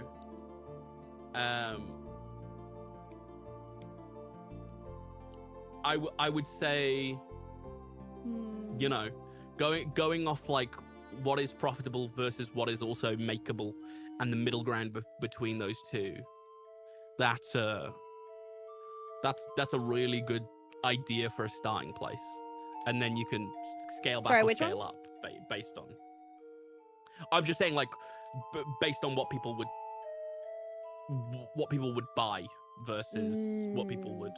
Yeah. You know, I could probably see the web novel stuff selling well. That's true, but most web novels are. Most web novels are not paywalled like that. Most web novels are on like public things like Webtoon. True. Plushies, figurines, I guess, basically have glitch funds. Ooh. Webcomic. Yes, animated plushies show. are absolutely how they fund that stuff. But again, I don't think merch is going to be the thing that. Have you seen this little guy? Have you seen Lulu? No, I've seen the little squid. I've seen it. Yeah, I'm aware. It is going to be the cutest damn thing. You do need to make that as merch, but I also will. like it would be very cool if Lulu had a comic or something. Oh, you know? Lulu will have a comic, don't you worry. There's a lot that I have planned for Lulu and Nautilus and that whole thing that I haven't really talked too much about because I don't want I have a lot planned for that. So, but people love the idea of what it is because I have mentioned it before. Lulu plushie takeover, yes. Would you all buy a Lulu plush? I think people have to buy a Lulu plush. I'm speaking to you, Modman. I'm speaking to you, Windpage. I'm speaking to you, Star Hikari. I'm speaking to you, Azzy. Will you buy the Lulu plushie? Because I would. Would you buy a Lulu plush? I personally would buy something more interactive. Okay. That's interactive fiction is something that's also there. Like I have done an interactive fiction thing more recently, which is my text-based choose your own adventure, which is like like an audio choose your own adventure novel, which you're gonna play next week, hopefully. Yeah. Those you can do that for free on Twine. True. Wait, where's the thing? Hell yes, but merch is how Toku is always funded. This is true, but Toku doesn't always fund the best storylines, right? They fund like merch things. True. I'm trying to find the thing that first, like they design the toys before the stories, right? Yeah. I'm trying to find. So, this is kind of like the general idea of like the Henshin devices. It's kind of like a shell, but then there's always a pearl inside, kind of like in.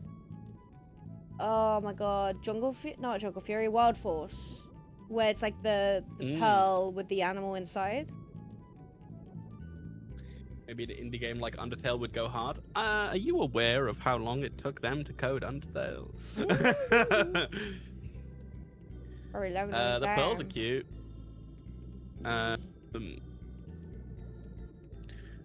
Someone needs to remind me what was the issue with the mecha as well. Apparently there's an issue with the mecha.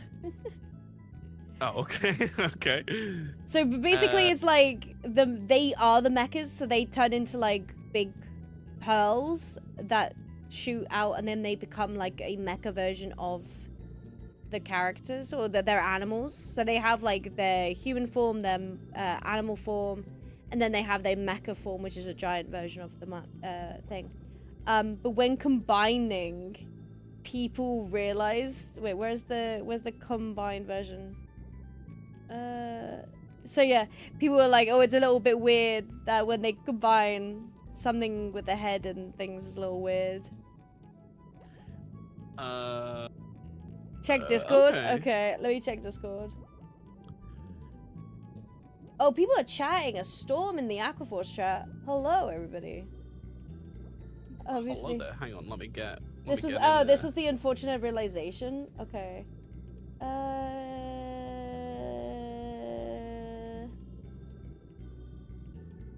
Oh.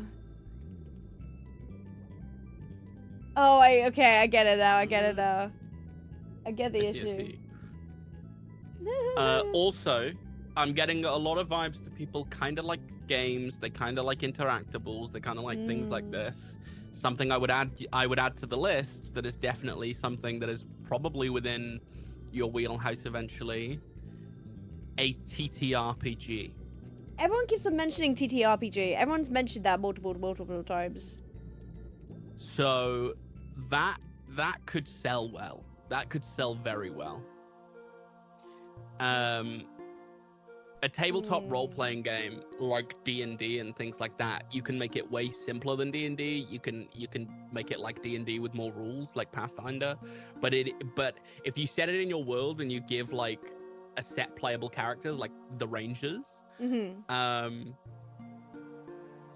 could absolutely make something. Henshins and fishes. You could absolutely make something kind of similar to the Power Rangers RPGs as well. Okay. So yeah, I mean, what we could do for this for like research purposes is we could buy the most recent Power Rangers TTRPG and play it. Oh my god, can we get the one which is like the high society London, and they're all like. That's not the one I meant, but we can. That'd be so funny. That'd be good content, but will it be good for this? Oh, probably not, but like, god damn it, that'd be funny. It could be. Okay. We'll buy both. We'll buy both. But a TTRPG does. It's all about it's all about a built world, right? It's like, you know, Dungeons and Dragons is based so heavily in like the original system, which was all based around like Neverwinter and the world of like of that world, and then like a bunch of people have made offspins of that. Call of Cthulhu is a massive like TTRPG, where like that's a completely different world again. Well, I'm just saying. Anyway. Just saying. Oh yeah, Cthulhu. Yeah. Big Cthulhu. Except we're not racist, guys. Oh, is that bad? Oh, I didn't know. The H.P. Lovecraft, the guy who made Cthulhu up. Yes. Not a great guy. Not but, a great guy. to be fair, some of the greatest books ever written. So we just, you know, we you know, he's long dead. Yeah. He died in the 1930s. You know, but it's all good. That's crazy. He died in 1930. He wrote Call of Cthulhu in 1928. Really? What? Yeah. And one of my favorite books from him is a really short story called Dagon, which I think you should definitely read. Yeah, okay. I will say, people always bring up like, oh, you say to ignore J.K. Rowling, but you still love the Lovecraft books. Someone made a really good point about that. Like, Lovecraft's in what's it called? It's in public domain now. Most of these are in public domain. Oh, are they? H.P. Lovecraft doesn't own any of these anymore. Public domain is 70 years. He died in the 30s. But also the fact that the reason why we say cut off J.K. Rowling is because J.K. Rowling is actively harming people in the current day. She's funding anti-trans things in local governments like ours and stuff. Exactly, but like Lovecraft isn't in one of our governments. Fuck that. But Lovecraft is literally doing nothing right now. No. Yeah, you can make Lovecraft. You can make anything Lovecraft yourself. Like right now, you could take a Lovecraft thing like the Necronomicon or Call of Cthulhu or Azathoth, and you could just completely rip it and make your own stories about it because it's all public domain. It's all public domain now. Pulp novel that's not public domain is Conan the Barbarian, apparently. Oh. Cool. Oh yeah. Wait. Fucking. When did he write Conan? But that will be because Conan has had lots of versions of himself now. But I didn't know he wrote. I didn't even know he wrote Conan the Barbarian. The more you know, the more you know. Okay, cool. Oh no, it's just a pulp novel. Sorry, I was like, fuck. Did he write Conan? Oh, okay. I had no idea. Okay. I'm bad with knowledge. Okay, cool. No, I have a list to contemplate now. Yeah. So what I would say is take a look at this list and just pick your favorite first. What's your favorite? Neo, you're not late. It's fine. Neo! Hi! Don't you worry. We had a good conversation about your art. Don't you worry. You're good. Yeah, that's cute. I like the idea of like the origin stories. I don't know why. I like the idea of writing that. But I also do like the TTRPG, the motion comic. I think I could do an audio drama because I have so many people that would probably be willing to help. I mean, a D&D thing could be good to play because I had loads of people. The OG plan for this was to do a D&D session with it. That was what we originally were going to do. Because at the panel, the OG panel, we had people doing like the pose at the end of the panel. It was really fun. And then I was like, oh, it'd be really cool if we could do a D&D session. So look, those people who were helping there really were interested in that. It's been 2 years, so it's been a long time. Right. So I'll put that as like, what I was gonna say D&D. Yeah. There is the 4 main types of animation. Not animation, sorry, writing. Right? Because every single one of these things means you're gonna have to write for it. Yeah. Right? And don't get me wrong, I'll help you write if you want me to help you write. I'll even write some of the stuff if you want me to help you write some, like if you want me to write some of the stuff. But this is your project, and even if I did write things, I'd have to have you there and be like, hey, is this right? Is this correct? You know? True. So that's, you know. If you have any trading card designs for them, let me know. Azzy. Oh, Azzy! I'll let you know. Brother, but you are speaking to the biggest trading card nerd. Azzy! No, Me and Kezza Azzy. recently got into Lorcana, and I'm a massive Yu-Gi-Oh fan, so don't even tease me like that. Joel, I spent so much money on Lorcana this weekend. It actually I know, hurt. I saw. Did you pull anything good? No. Oh. Oh no, I pulled a couple things. I'm gonna have to get my box out and show you later. But I got some cool things. Wild statement. I gotta put my box out. Oh, mate. God. Okay, I think that's the end of the stream right now, guys. Bye. No. No, but that's a great idea. Add that to the list. A trading card game? Fuck yeah. Trading. Ooh. My leg's in the way, sorry. Trading card. And we could absolutely do it like a mana type system like Lorcana and Magic the Gathering do. Where like you have like you could get like the locations of the places that these people are from. Yeah. As you know, it's a cool idea, but obviously it takes a lot of scope. Azzy, you may have changed the whole concept of this game now. Yeah.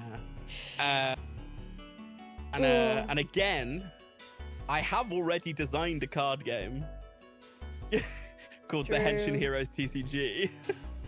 True. So you could steal the rule set for that as well if you wanted to. Or this could could be an expansion.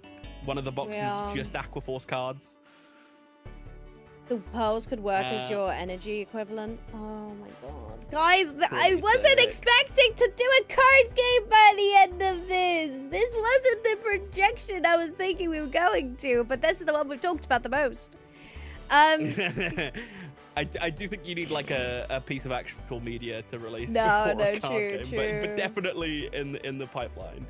In the pipeline. Okay, so I need to make you very aware, because this is something I was going to do whether we were on or off stream when we spoke about this. Very aware of the different core struggles between the 4 different types of writing, and then you can tell me what you think you're going to be best at. All right? Okay. So text-only media, aka web serials, novels, light novels, things like that. The core struggle is creating something out of thin air, basically. You don't have actors or music or art or anything to carry the cognitive load for the reader. You have to carry the cognitive load for the reader, which makes it really hard to make sure you don't put the reader in an invisible world. Okay, so one of the first things I learned about writing when you're writing just pure novels is there is an invisible world trap. You have to describe environments, clothing, and action without slowing your story down. So over-describing things leads to boring blocks of text that no one cares about. And under-describing things leaves readers confused, so they can't follow your book because it feels like they're in a blank void. So you need to that's what's called prose, right? You need to be able to weave that effectively. That is not an issue in other types of media because people can see things, right? They can see the physical things that you haven't described. There's also the pacing thing. Web serials require a relentless weekly release schedule, which I know you already struggle with. So if you go for anything that's serialized, you are going to have to either make a massive backlog before you start posting it, or or you're gonna have to keep up with like a new weekly thing to add to your list every week, which is gonna gonna be great. Yeah. You don't have the luxury of rewriting a full draft when you do serializations either. You have to write clean, engaging stories week after week that have like cliffhangers in them, so you're not painting yourself into a narrative corner, and also you want people to come back every week. It's exhausting, right? It's like writing a TV show every single week. And then internal monologue reliance. Like, it's incredibly easy to let a character just think about their problems for 3 pages. You need to translate those thoughts into external actions to move the plot forward, and that's a very difficult thing when you want to get across to your audience everything that character's feeling. Yeah. So those are all the issues you have with text media, right? If you think you'd be good at solving all of those issues, let me know now. I feel like I need to think about it because, as you said, the scheduling is going to be an issue, and we already have a prior thing that we're already kind of working on. So that's only if you were to do a weekly one, though. If you were to do the short stories and release it as a book later, probably that's not going to be an issue. Probably doing it like that is probably better than something that comes out weekly. Than a serialization. Yeah. Okay, so what I would say is, where we've got web novel here, written works, light novel, 50, all that sort of stuff, let's just highlight origin story short story collection. So, you're highlighting the wrong one, I think. No, I just crossed that out. You're gonna cross that out. Yeah, sure, yeah, that's fine. Let's highlight that. If we go by JoJo's adaptation rules, we want 50 episodes worth of content. That would be about 150 chapters. Yeah, I mean, let's not go by JoJo's adaptation rules here. Let's start Kezza off on a light little jog down novel lane. How many words would a short, like the short origin stories be, like the short stories? Each short origin story would be under 7,500 words. So it'll be between 1 to 30 pages. 1,000 words. How many pages again? But then 30 pages? 1 to 30. 1 to 30 pages. Okay. Yeah. But then, along with all those short stories, I'm going to ask you to write 2 novelettes as well. So that's anywhere between 30 and 70 pages. Novelette. E-T-E? E-T-T-E? How much again? E-T-T-E, yeah. How much words? That is words between 7,500 and 17,500. 7,000 to... Oh my god, my memory is... I'm already tired. Sorry, bear with me. 7,000 to how many words? To 17,000. 17, thank you. Okay, cool. So the reason I would add 2 of those to it, if you add all your short stories together, plus 2 novelettes, that would probably be about the size of a novel, on the shorter side, but of a novel. And then you get to release a full-ass book. And you can release that book on Amazon. People can pay for it. And you can, that's your first piece of merch, your first release, and it contains all the stories and origins of people from Aqua Force.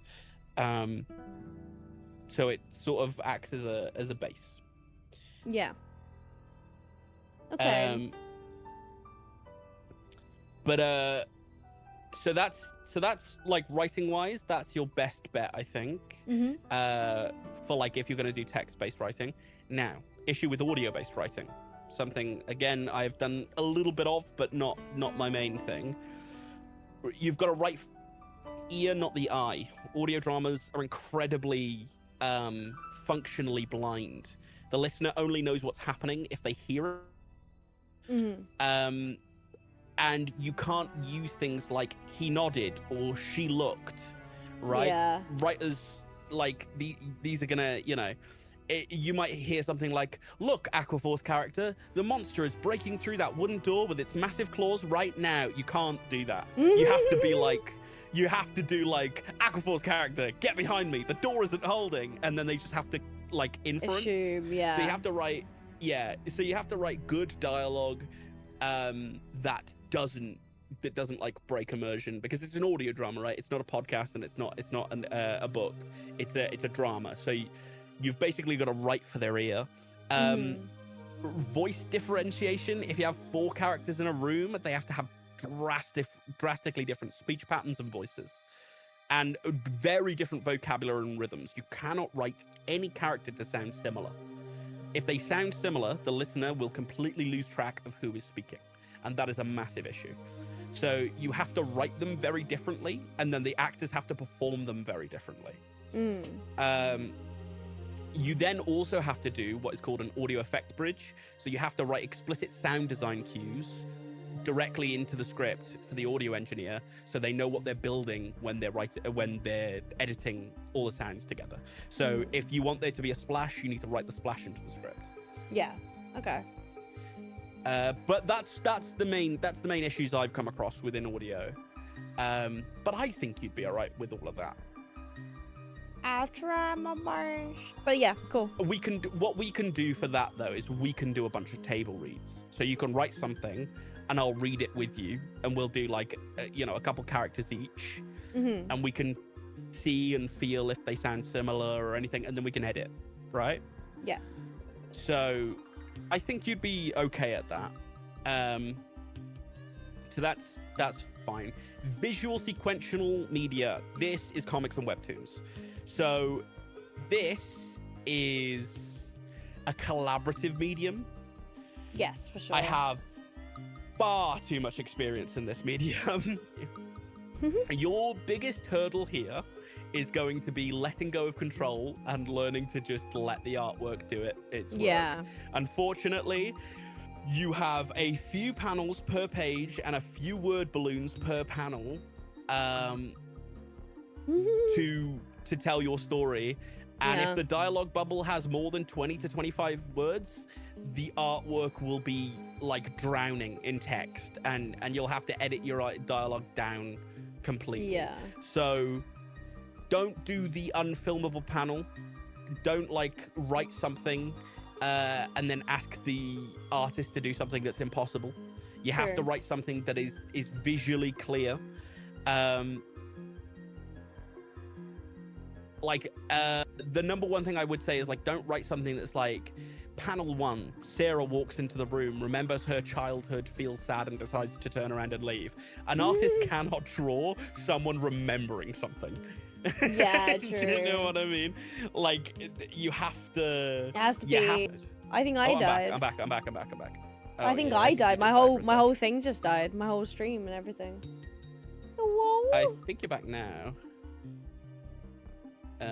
Yo. I'm just reloading your stream.